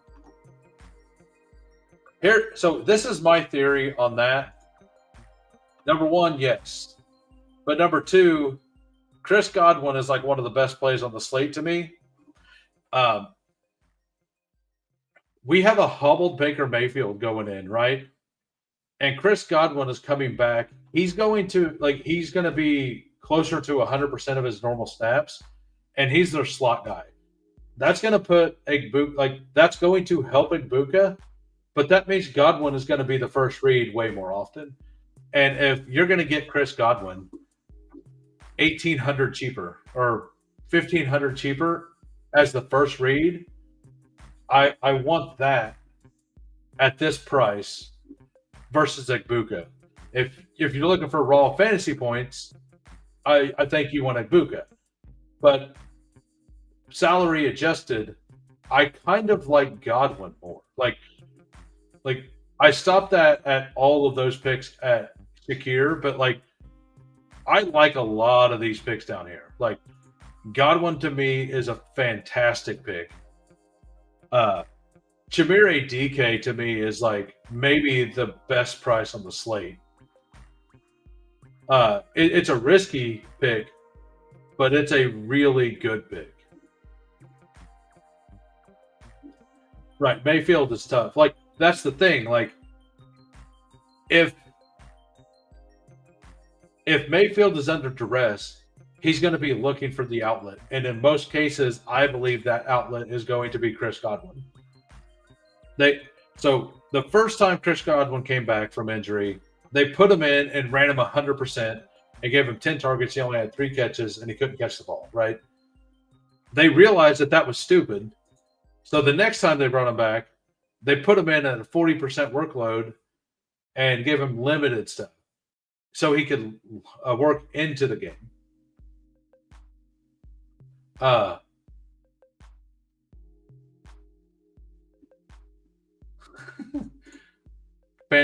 Interesting take, Jamie. Interesting take.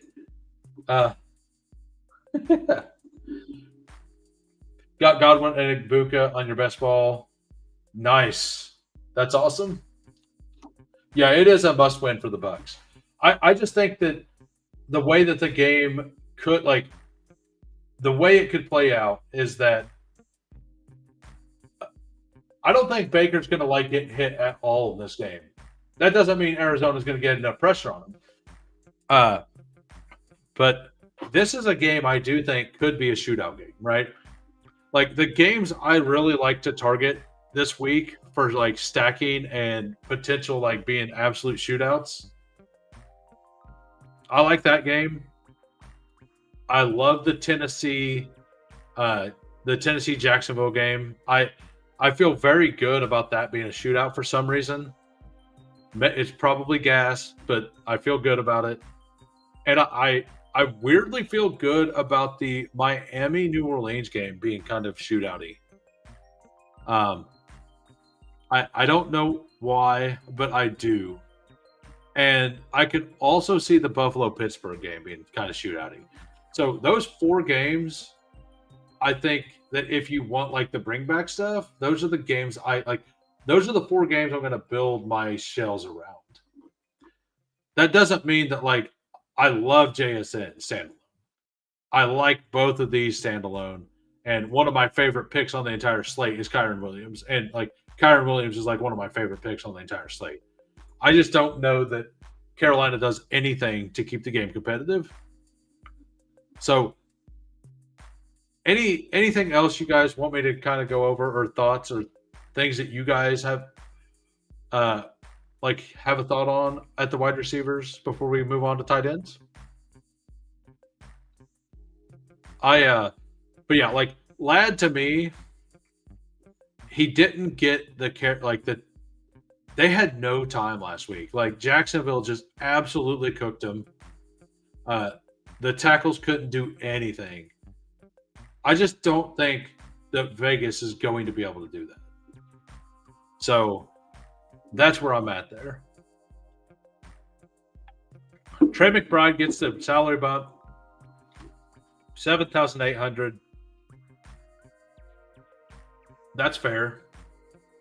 I'm not disinterested, but it's not an auto. I want him in most of like half of my lineups, right? Like that means from I don't want him in like I don't want him in like 50% of my lineups, but I probably still want him in 20-25% of my lineups at this price. I think there's a lot of value on this slate. So being able to pay up for McBride feels like it'd be pretty easy. Dalton Kincaid, if he's back, and I believe he's supposed to be back at this point, like it's kind of leaning towards being back. I like him a lot if he is back.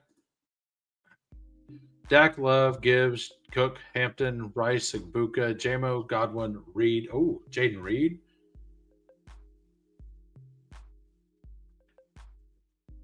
That is awesome. Is that a BBM team?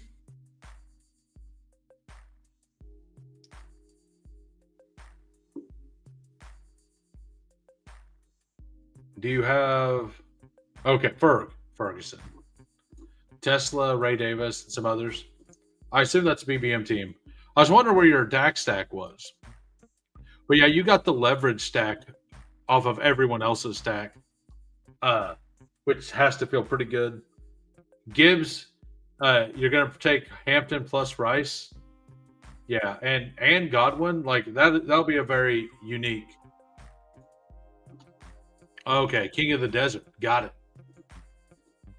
We can look at actually let me bring up my favorite lineup. I'm gonna bring it up in another window. Lineups live. There's a contest, right? Yeah.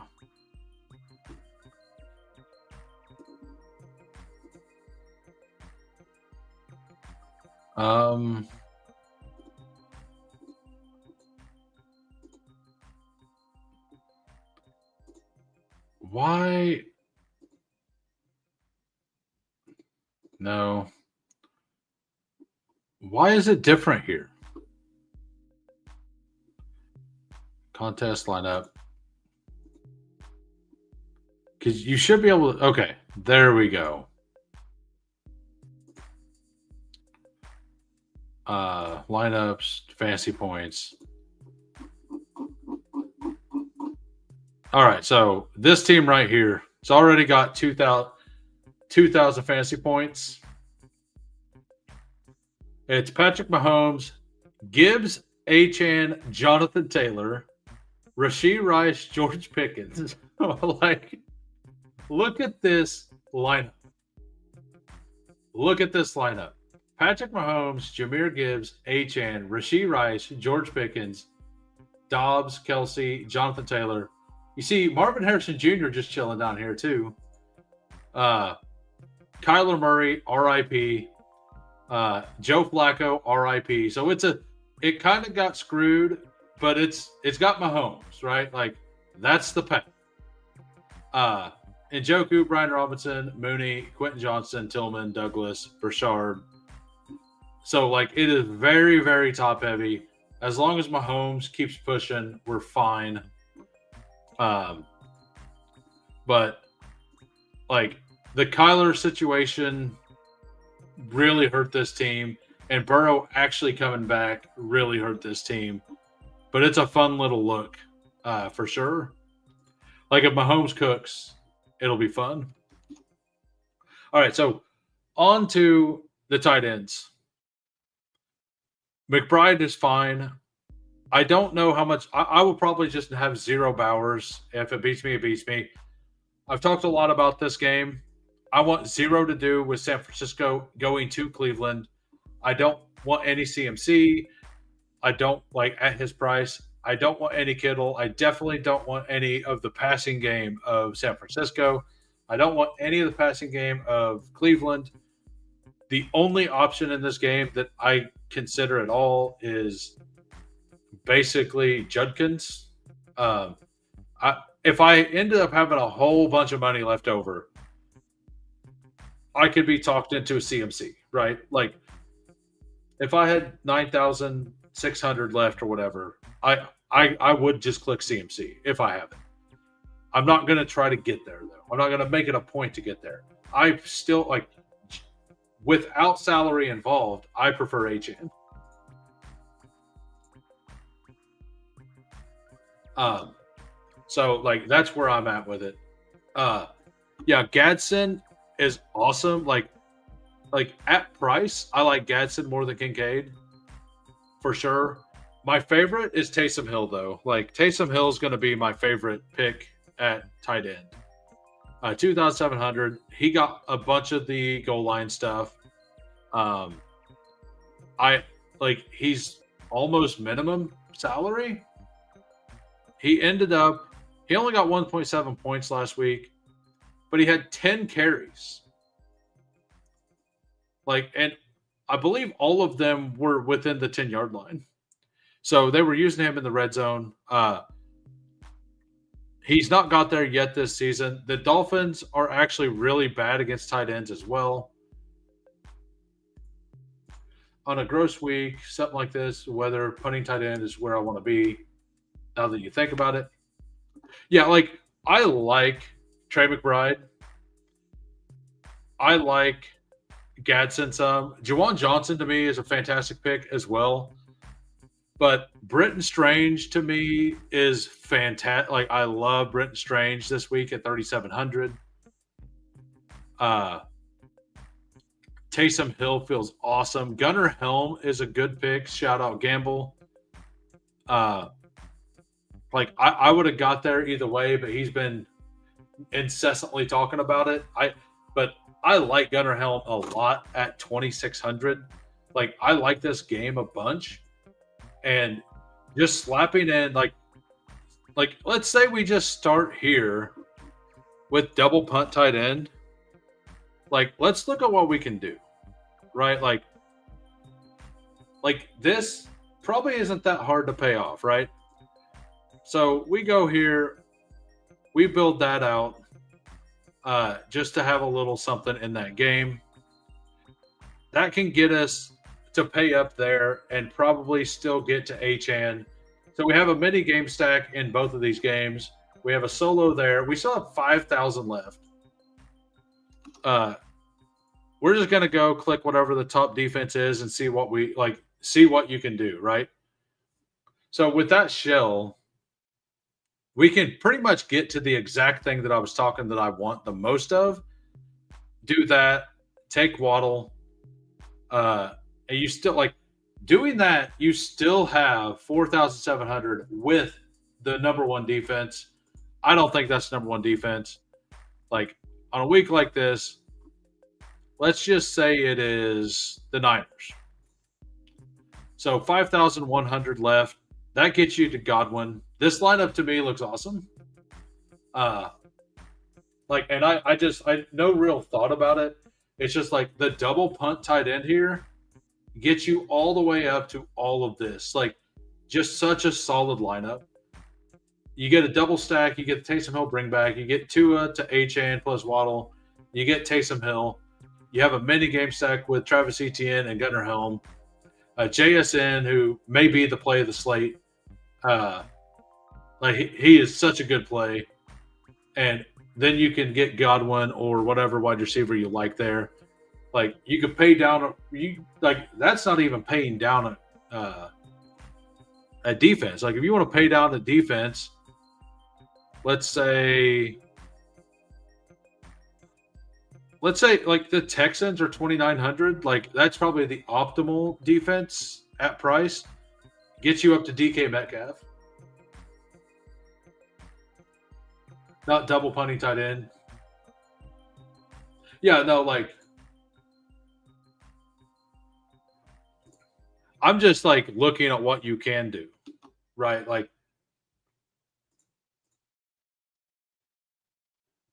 yeah, no, I'm just kind of I'm not I'm just this is my first look. And to be honest, like this is the way I would I would take that out. I would go Hill here, right? Like if I was building an actual lineup, we're going Hill. We're going to go dumpster diving here. We're going to take one of these picks that I really like that's late, like Jaden Higgins. We're going to take Jaden Higgins, correlate with that a little bit, give you 4,500 at flex. I mean, Tootin, Algier gives you DK. So that gets you in that same game. What's up? Taysom, isn't it? Hey, I don't care if he is or isn't. I care what DK believes he is. And DK believes that Taysom Hill gets to choose whatever position he plays, and I'm okay with that. You like Igbuka, DK, Herbert, Gadsden, Cook, and Ladd. Yeah, I'm not submitting this lineup. I'm just kind of looking at what you can do. I think that this looks fine. Yeah. I've not done any. I'm just. This is my first look, so. But yeah, I like DK a lot this week, and to me the number like so on underdog where salary doesn't matter. Just so you're aware, Achane and JSN are my one and my two. Over Jonathan Taylor, over CMC. I just like Achane and JSN this week both. So I'm going to make sure to get a lineup or two with both of them in there. And like this one right here, this feels fine. Like my favorite stack at cost is going to be Tua, Waddle, Achane. Like I definitely like the triple here. Yeah, like I don't think there's a really high probability of DK hitting, but the weeks he hits, right? Like his salary is 4,400. He's hit basically 4x there, basically 4x there. He hit 5x, 4.7x there, right? So, and the team he's going against is not good. Against, like the Jaguars here are not good against the pass. I thought they weren't good. Where are they? We were just looking at this earlier. Where are they? Like, okay, they're 13. So they're not at middle of the pack, but they're close to middle of the pack.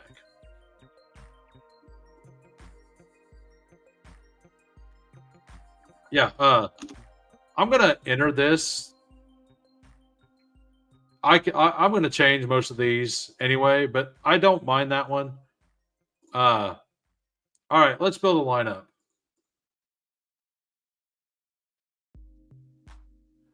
Yeah, like I don't know that. I mean, I'm not saying it's going to get there, but I think it's a reasonable chance to get there, right? And it's so cheap. All right, so let's build one as a community here. So Kai says clicking down, like, let's look at that real quick. Clicking downs before DK. I am not going to take any downs based on this stuff over here. So the Texans are the third best against wide receivers. Let me see. I've not really messed with these options.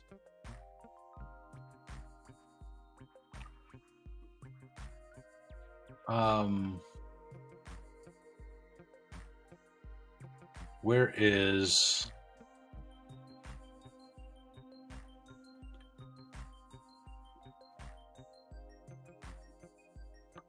basic receiving routes run coverage matchup?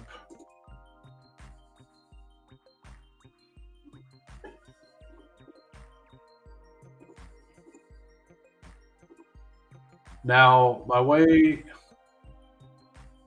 not versus my Texans. We're winning that game. Like I think you guys are going to win that game. Okay, so this is that chart. So Colts, type in Colts here. So based on coverage situation, Michael Pittman matchup this week isn't like it's expected matchup fantasy points per route run 0.45. Downs is up 0.38. Coverage grade matchup is a minus 2.3%, and Pittman is a minus 4.5%. It says that Tyler Warren is the matchup that you want there. Let's look up Chimere DK. So coverage grade matchup, expected fantasy points 0.27 per route run, which is not great. Coverage matchup negative 0.7 or negative 7.7. Why is that in the green?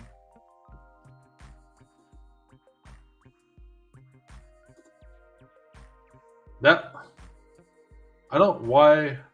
I need to look into what these numbers mean. Let's just type in another team. Let's type in the Chargers. See what that is.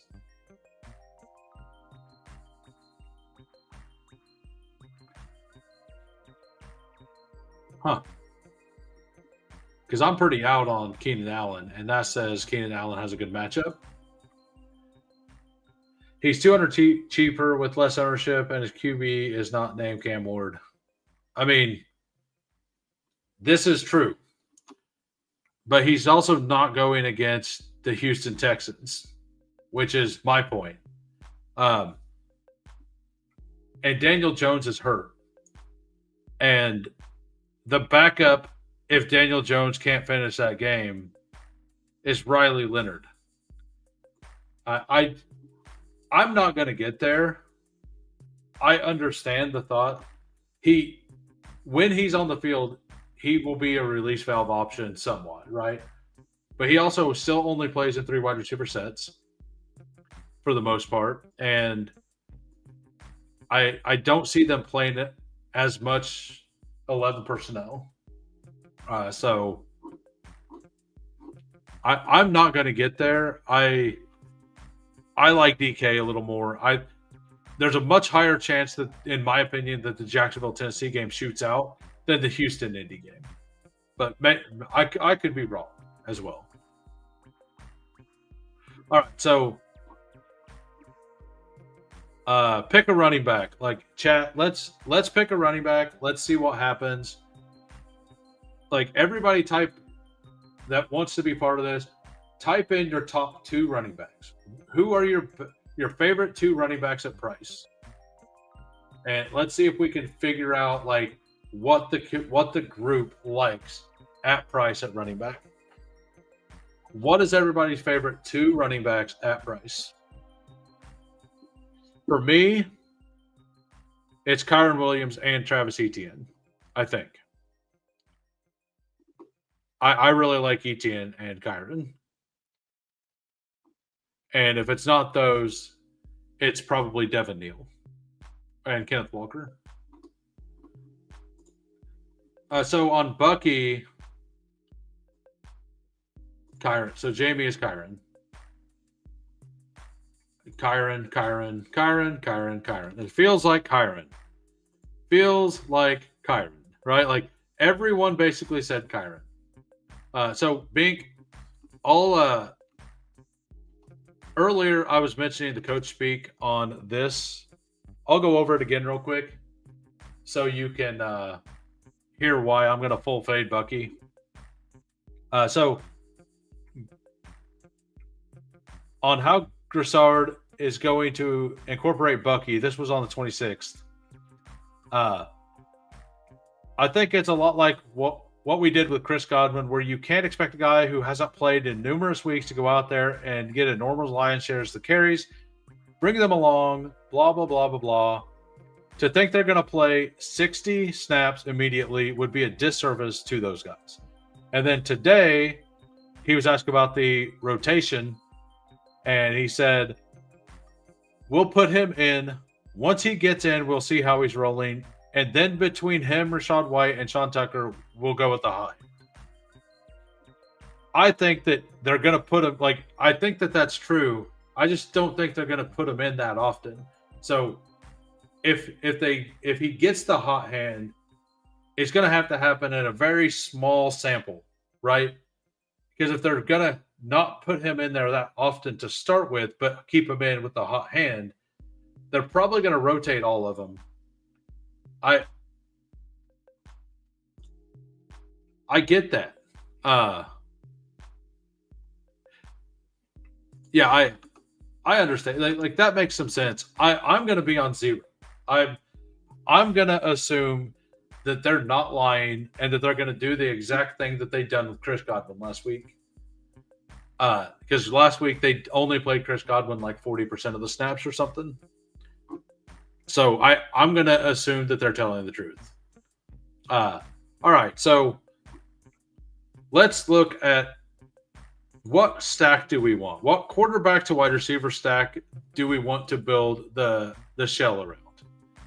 Like, I want to make sure to get one good running back in.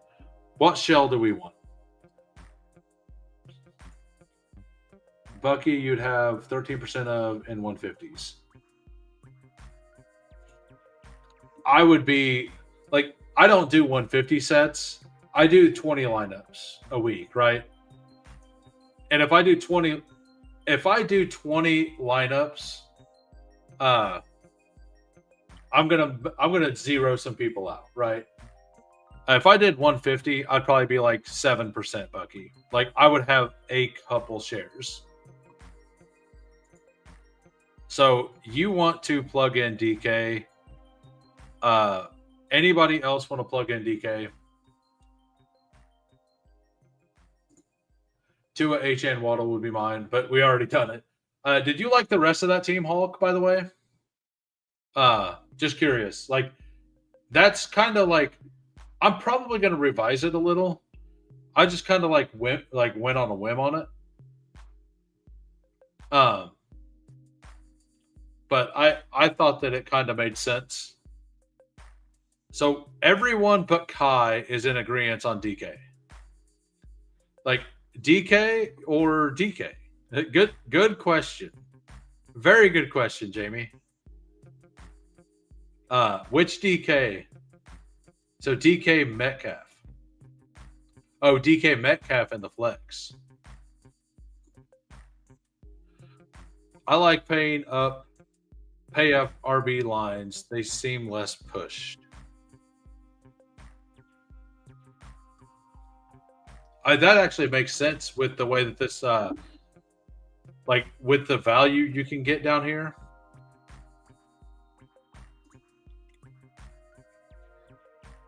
So Buffalo is like one of the single best. We'll go back to this. Go to fantasy points allowed.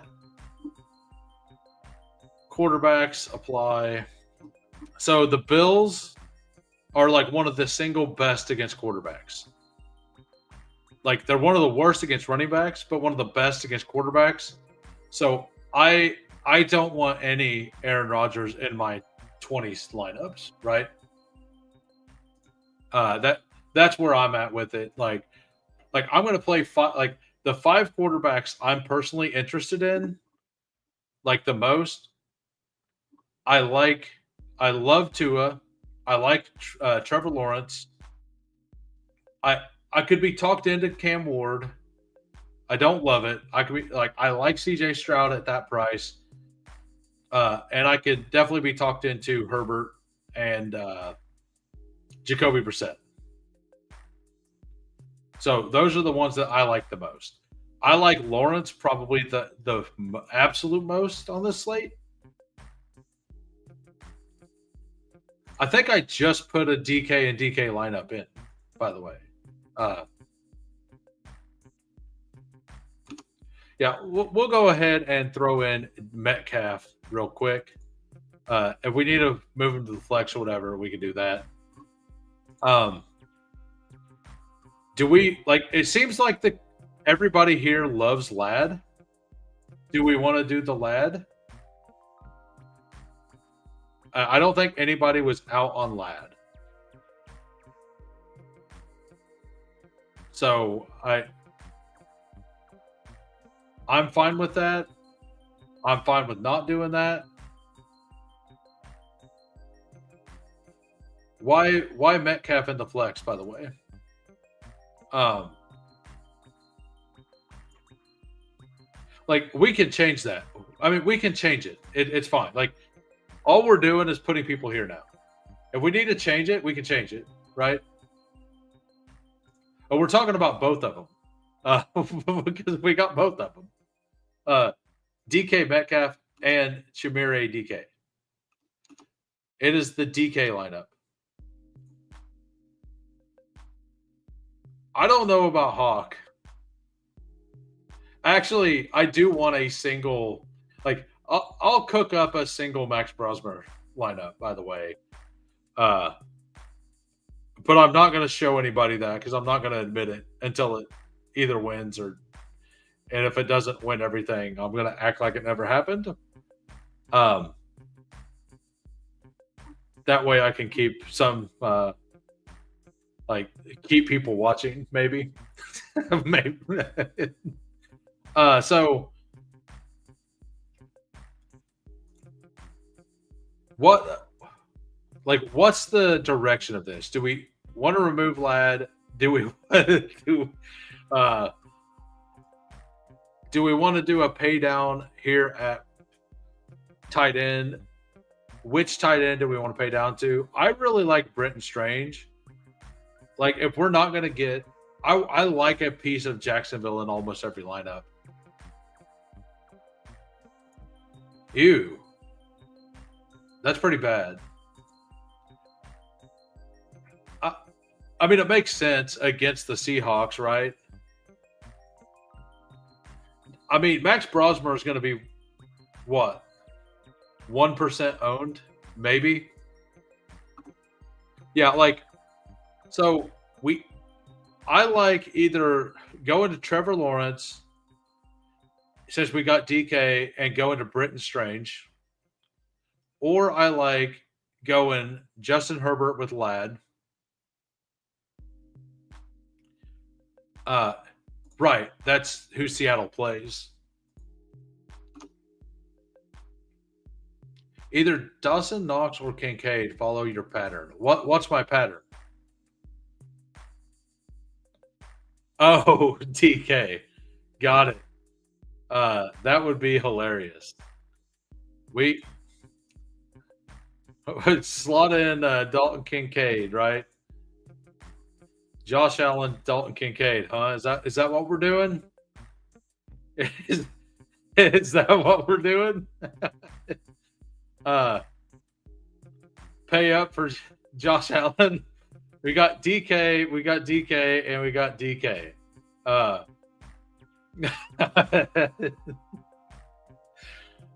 I like it, Kai. I like it. Yeah, I actually like Dalton Kincaid a bit. I prefer Brenton Strange to Dalton Kincaid, but I definitely want a little bit of both of them. So that leaves you with 5,350. Let's look at defense to see, like, I kind of like the Browns versus, like, the Browns and the Texans feel awesome. The Niners feel good. What is that? We're having a good time, Bink. That's what's happening. Do you not like the triple DK? The triple DK. What other DKs can we put in here? What do we got a running back? No, nothing. No DKs at running back. Yeah, I'm Texans over Browns too. I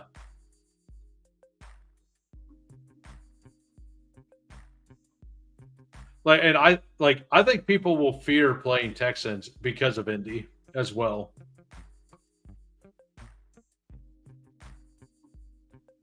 And the Jets could be sneaky, right? Like so many like I will probably play a Jets lineup. I'm not saying this is the one. Uh I mean, I'm gonna have a hard time getting to anti Jacksonville, but I mean Trevor Lawrence leads the league in turnover worthy throws, right? I think. Um we can slot that in just to see. Let's actually just put in. Let's slot in the Texans and then just see where the salary takes us. If we need to cut 500, we can. If we have an extra 700, we can move a defense up, right? So we'll just do that just to kind of give us an idea with the remaining salary. Do we want to figure out like? Let's try to figure out what pay down running back we want here. Kenneth Walker, Rams correlation. Oh yeah, yeah. With that, I I do like correlating the defense with the running back. We can definitely get there if we need to, but I just wanted to slot something in to kind of give us an average salary remaining, right? So if we go with Cook, I mean Michael Carter, Bam Knight was ruled out, and I think wasn't the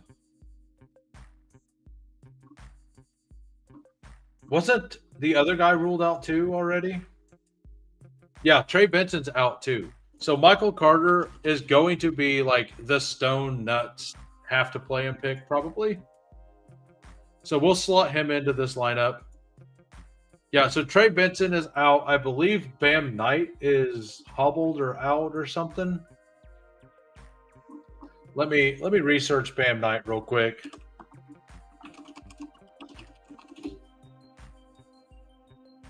He's questionable, so he might play, he might not. ETN. I really like ETN this week. We can slot that in and see what happens. And that leaves you a lot of money for your flex and your wide receiver. And like we can move up for Michael Carter if we need to. Like I kind of like Kenneth Walker quite a bit, honestly. What's up, Zero? How we doing? Yeah, so what you're saying is to go Walker into JSN. I mean JSN's my favorite wide receiver by far. Like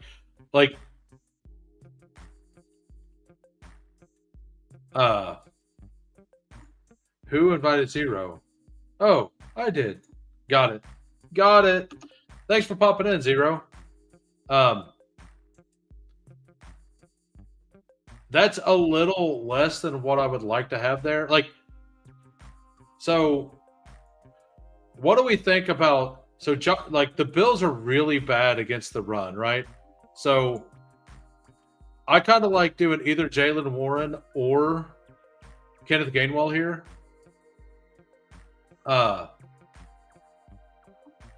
Like, I prefer Jaylen Warren. I mean, that's probably the best plays to take out.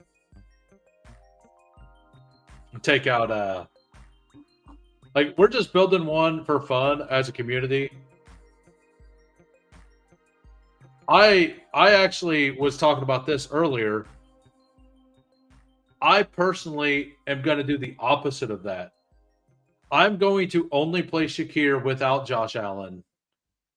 And I'm going to, like, if I play Allen, I'm going to only play it with Shakir, with Dalton Kincaid. I'm going to guess that whenever it comes down, like something like 70 or 80% of all Shakir teams will be Josh Allen teams. So in my opinion, the leverage comes by playing Shakir without Josh Allen.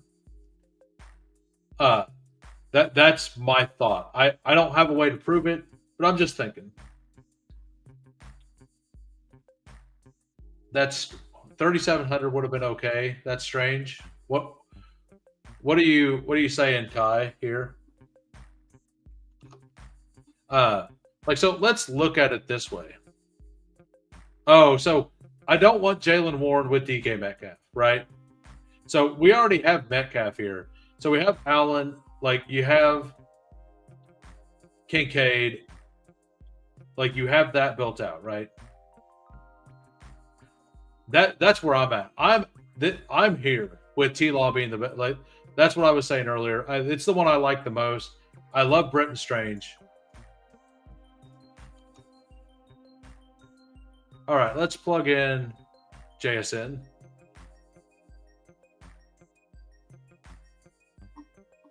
Yeah, we are at wide receiver.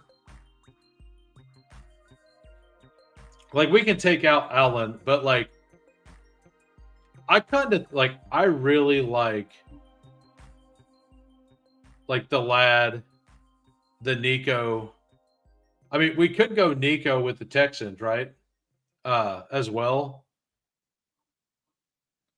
And like move from that, go to Nico. Actually,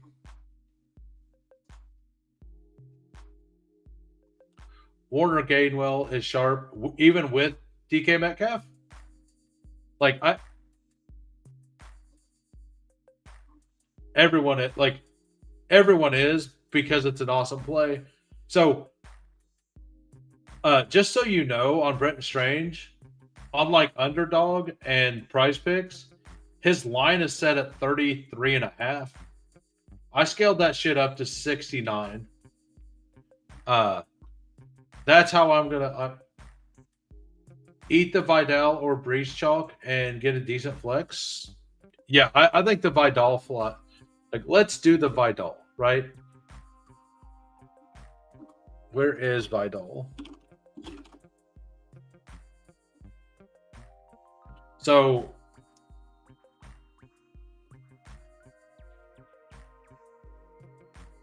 like we don't have to have Josh Allen, but I like Josh Allen here. Like, so we could go with the Jalen Warren in the flex and still have 6,500 left. Get to Lad. Why an NFC player next? Why does it matter if it's NFC or AFC? Just curious.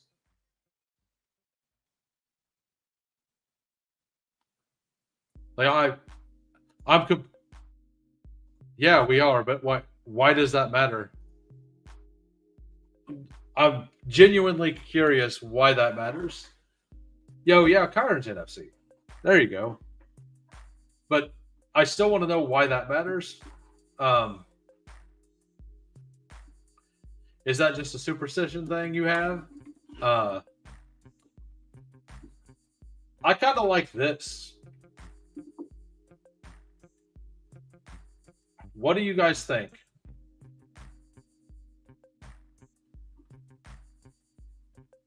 Review winners and you will see.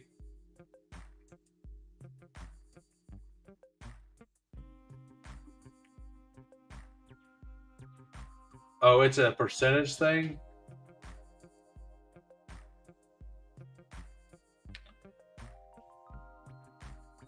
So I don't like Allen Acosta either. Like, so we can remove him. Honestly, we could remove DK, right? So what are we building out here? Like,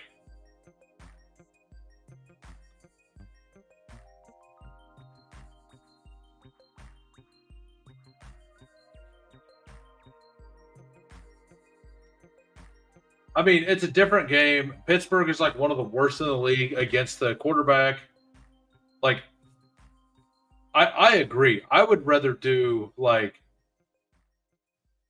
Brissett, like if we don't do the meme thing, I guess you can't even get there. But we're doing the meme thing, right? Like we're doing the triple DK.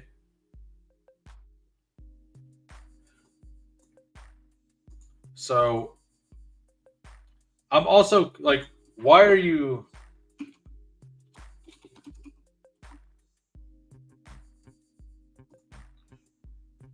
Why are you so in on making sure Metcalf is the flex? Like, why specifically Metcalf? It's not letting me.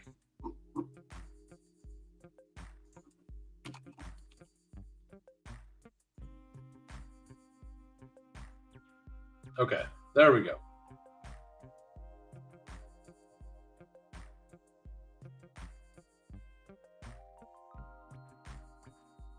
So yeah, that leaves us.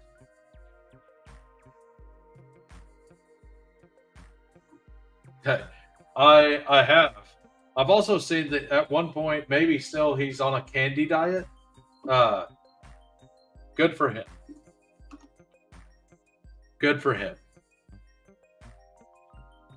I mean, we already have Dalton Kincaid. Like, are we going to drop Dalton Kincaid and be serious, or? Yeah, that goes live in what, 30 minutes?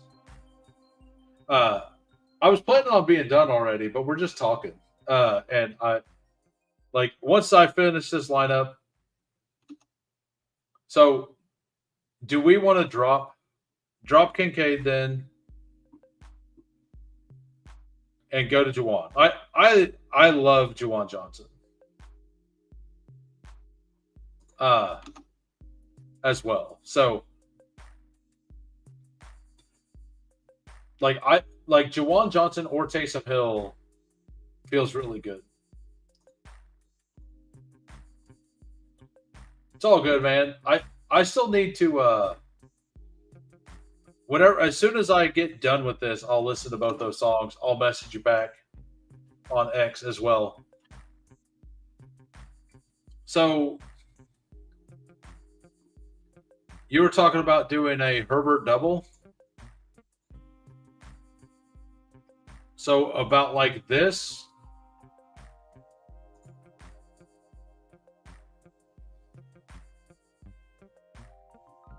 You could do this as well. Go to Herbert, Gadsden. I don't know how much I like Adams there. Like, to be honest, we could remove DK here. I know we all kind of like him.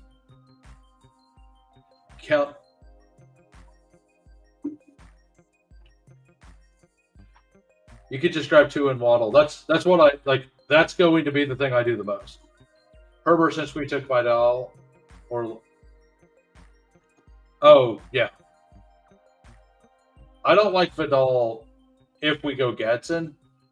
I forgot we had Vidal, so we could either take Vidal and drop Herbert and Gadsden,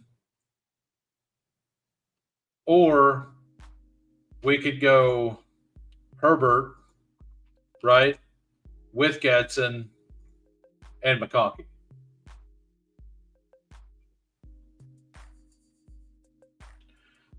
Or we could just go the thing nobody else will be no Vidal.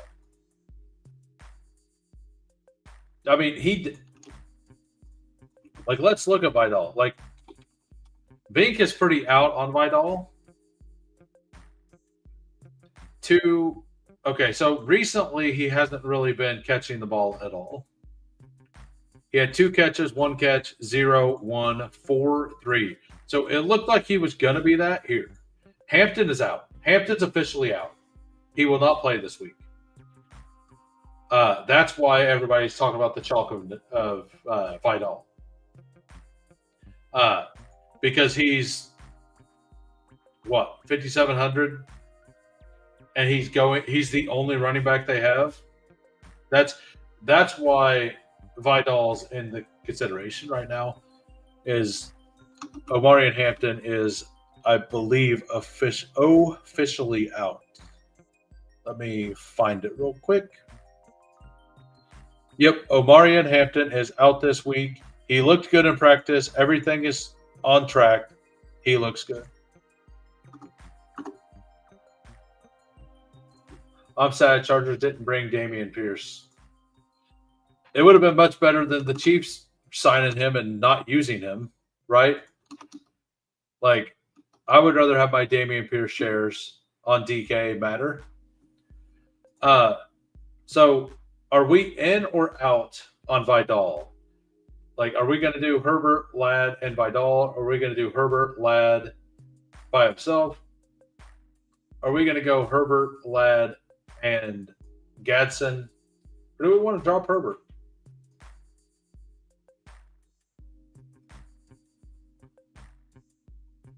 Yeah, like my favorite stack is Tua, but I did that on my first one. And by the way, if this lineup that we build together wins, we'll definitely do something as a community for the people who are here and who were commenting on the video. If this wins, we'll definitely do something. If 0 win, I'm out. What about Kirk Cousins, Bijan?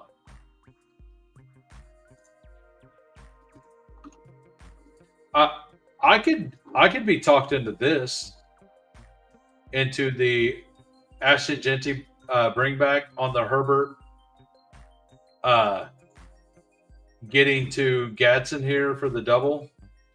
You still have 5,700 per. So you could get to a Nico, a Waddle, and then a Mooney or something. So it could look something like this. I guess you can't get to Mooney. But like, let's just plug in Waddle and see what you can get. Oh, DK. Like we were talking earlier. Kirk is interesting. Low owned Mooney. Yeah, he is. Like Christian Kirk going that late is wild. But like so is like Jaden Higgins boggles my mind.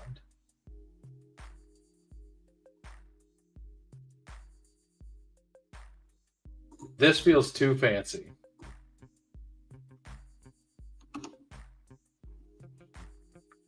How does this feel too fancy? Like, I think Kyron's the best play on the slate overall. Metcalf could be one of the better plays on the slate. 0 duped it. I'm not a Kyron fan, but this week kind of feels like it could be a Kyron week. So we could remove Gadsden. We could keep Gadsden. Yeah. Everyone agreed on Gadsden until 0 got in here. He's like, "Oh, I hate Kyron. I hate Kyron." Yeah, Kyron. Like that was the only one every person agreed on. Everything else, not everyone agreed on. Well, it's not even this year; it's this specific week, and like I 100% agree there. Like Achane will be my most owned player for sure. But for like we're building lineups here, right? I mean, this is kind of where I would be. I kind of like putting Metcalf here and then paying up. I guess you can't do that. I wanted to do that. I really wanted to do that. So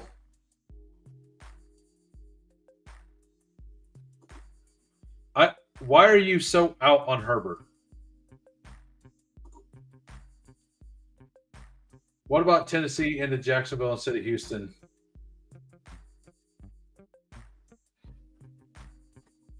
So Kai is also interested in the Tennessee, the Titans 2200.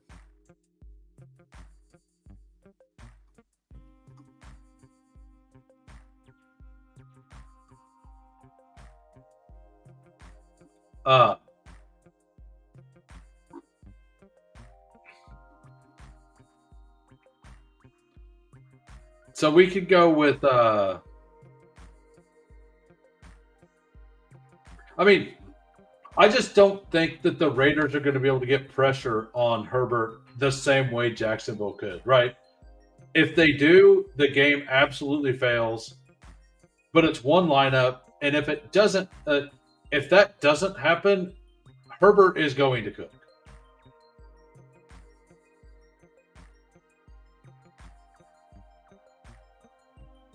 Yeah, these are all good points. That's fine. But we're not. We're yeah.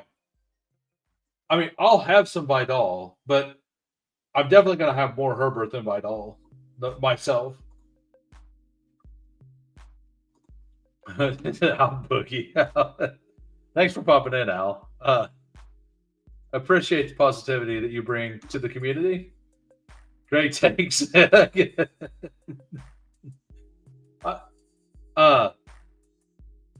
So what do we?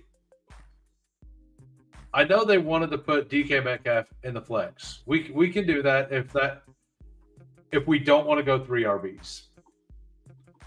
I think that so where are we at on the last RB? I think we're in on Genty, right? But with 6,000 left here with Metcalf there, I think we could put.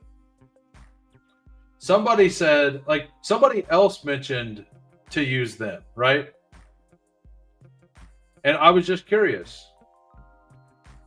Yeah, let's go. I like that more. We keep the Texans and we run Kenneth Walker. And then we pay up and then we have 6,000 left. You can get McMillan, Wilson, Pittman. I think Kenneth Walker is a really, really good pick this week. And I think you kind of want a pick of a pick or two in. I was really into Jacoby until the BTJ buzz. I do think it's still possible. So we could go with I don't mind Myers. I don't mind Wilson. I don't mind any of these picks, honestly.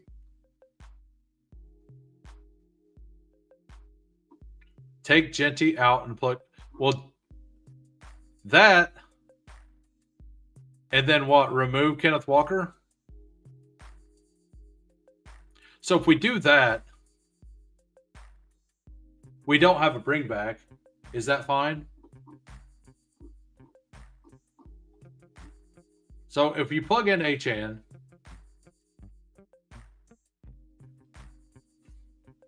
this is what it leaves you. So you're down to Jaden Higgins, who I don't mind. I kind of like Jaden Higgins. I could be talked into John Mechie. I could be talked into Adonai Mitchell. And Higgins gives you a little correlation with the Texas defense too. It's just a little bit. I don't think it's anti. And Vele's the other one I mentioned earlier. Where is Malik Washington? He was 100 more than we had, right? He's 100 more dollars than we had. These are the plays I'm in on all of those plays. Mechie, DK, and Higgins. I really like that. Oh yeah, no. If we were to do this, remove that and then take Tua, right? And then add him there, that would make sense to me, right? But that's not what this team is. We're doing the Herbert thing. Because if we're gonna take Achane plus Malik, I think I want Tua for sure. And that means we have to pop out Gadsden too. Which would be fine. So this leaves you with just these players. We could pay down defense a little. We could just go with Higgins. We could remove Metcalf and change some things around as well. Uh, like we're completely away from the triple DK thing, right? Because we already removed. So cheaper defenses. I don't mind. Like the Cardinals, 2,700 could be fine. The Jets for 2,400 is okay, I think. So that would like Cardinals defense and Chimere DK.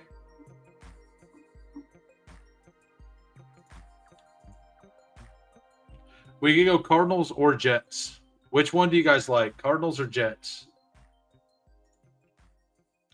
Cardinals, Jets, Vikings, not Vikings, but I would be okay plugging in the Jets or the Cards. Yeah, I think the Cards is legit good. I agree. And they've played tough. Baker's going into the game a little hobbled. I know they have to win the game. But they've not played like the Bucks have not played well for a while. Jets have played decent defense since they sold the whole defense. Like, I mean, let's look at the flex options here.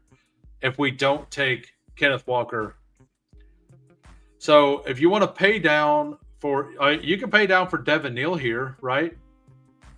Because Devin Neal is the absolute starter. And then we could still get to the Texans defense. If you like, I actually like Devin Neal. I seem to be the only one though. But this would be an option. If you drop K9 and do Devin Neal, you can get to the Texas defense.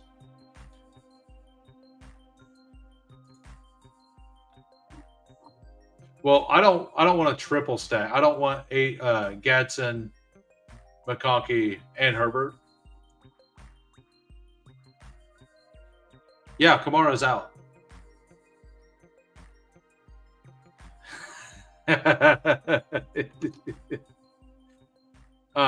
Yeah, Kamara's out. Like it's just Devin Neal there. That's why I'm so high on Taysom Hill too.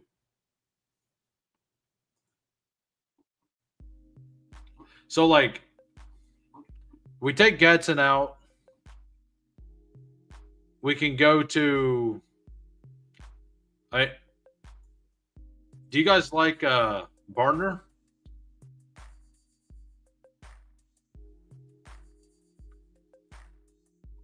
Oh, Estime's there now. Yeah, like I mean the 100 going down to Juwan actually does matter here, right?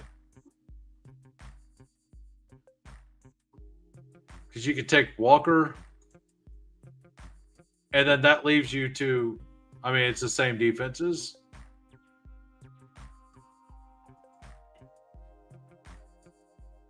Yeah.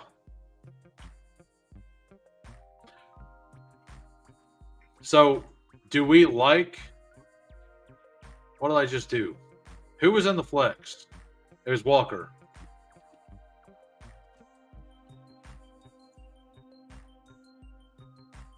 Jamie says, I like Devin Neal too. I don't buy the Taysom Hill narrative. Right. So, do we like the Saints defense versus Miami? Because I don't like it on an A-chain lineup, I'll tell you that. And that's the difference, right?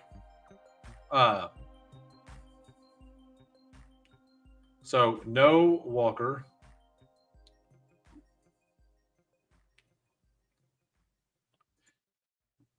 I would really like to get up to either the Browns or the Texans D. But I'm also fine going to the Jets if we have to. I mean, if we go to the Jets, Actually, this is probably the right call. You go to Juwan, and then you pay down to the Jets, and then you get Kamani Vidal for the double stack with Herbert, right? Does that make sense? Yeah, I really want the tech. I like that's my favorite play on the slate. Jets and Mechie. I'm gonna be on some Mechie. Uh,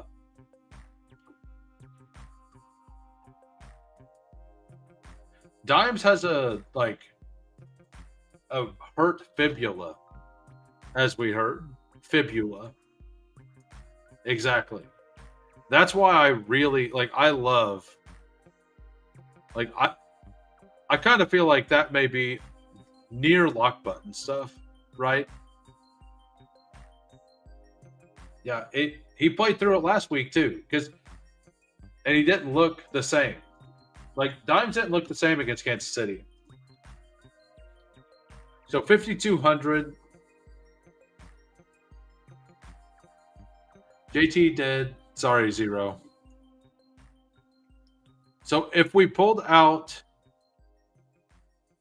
if you want Walker, you can actually, yeah, no.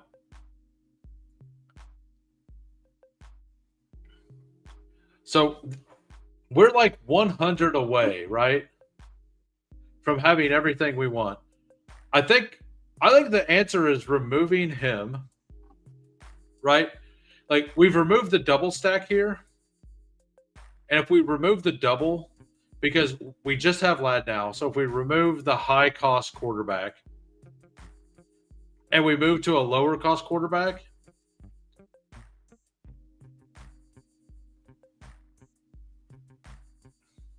yeah, like that's the thing. Like we either, if we want Herbert, I don't think we can get to AJ. We have Metcalf, so we could probably, instead of Achan,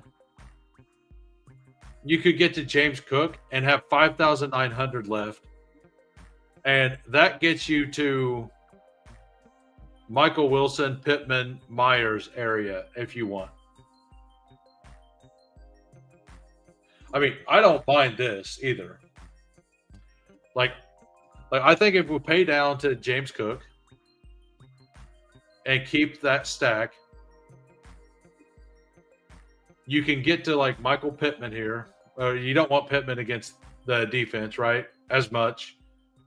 You could do the correlation there, and we could remove Johnson and go back to the double stack we had originally with Gadsden.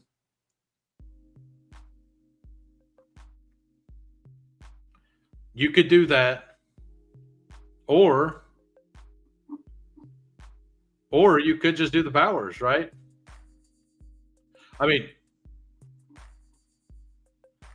you could just do Bowers here and then have 4,300 left at the flex, right? Like you could do either one of these. You could do this. We could put Gats in there and then go to one of those other guys as well.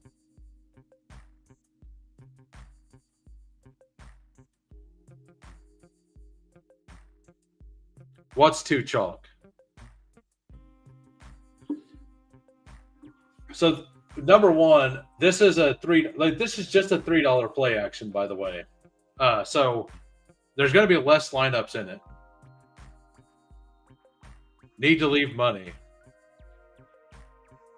So you want Gadsden over Bowers. Got it. I mean, if we're going to play both anyway, you need the higher one in the flex, right?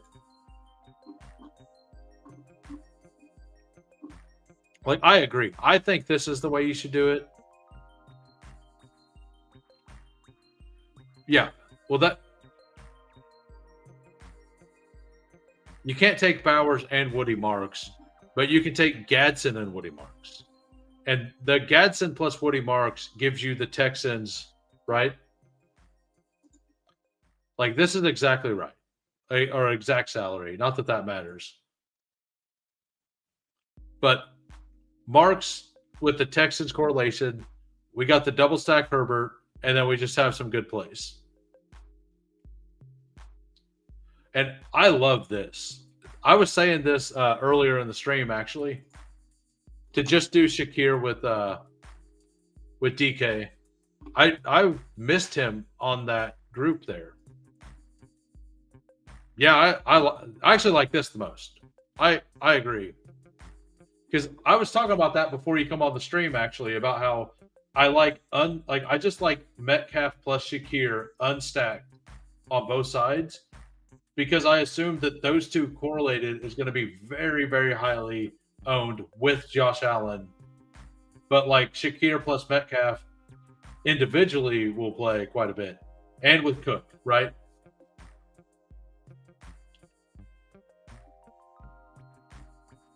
Let's go. All right, so if I need to change, so anybody who commented and was discussing this, if that happens to win a bunch, we'll figure something out. We'll do either another big draft. I'll Venmo some people some money, something. We'll do something. Not sure what, but it's just in the play action, so it's not like, I mean, first is like 30K or something. I think. What was it? 50K now. So, I mean, it's so top heavy. But anyway, I'm going to log out. I'm going to head on over to Fanspeak. I'm going to listen to them. Before I do that, I'm going to listen to the songs Jamie made for me for possible intro videos. I appreciate him for doing that. We'll see how they work out. The two he did for Fanspeak are absolute fire. I expected to be pretty good.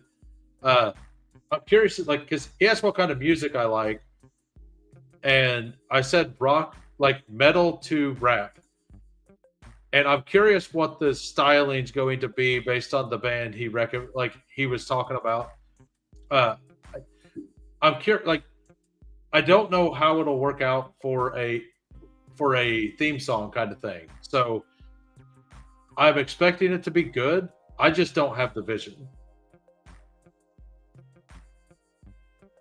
Oh, sweet. Yeah, I mean, the other two did. I assumed that that's why you made them. But anyway, I'll be in the chats. I'll talk to everybody later. I'll be on at some point tomorrow night. I'm not sure when. Anyway, have a great night. Have a good weekend. Peace.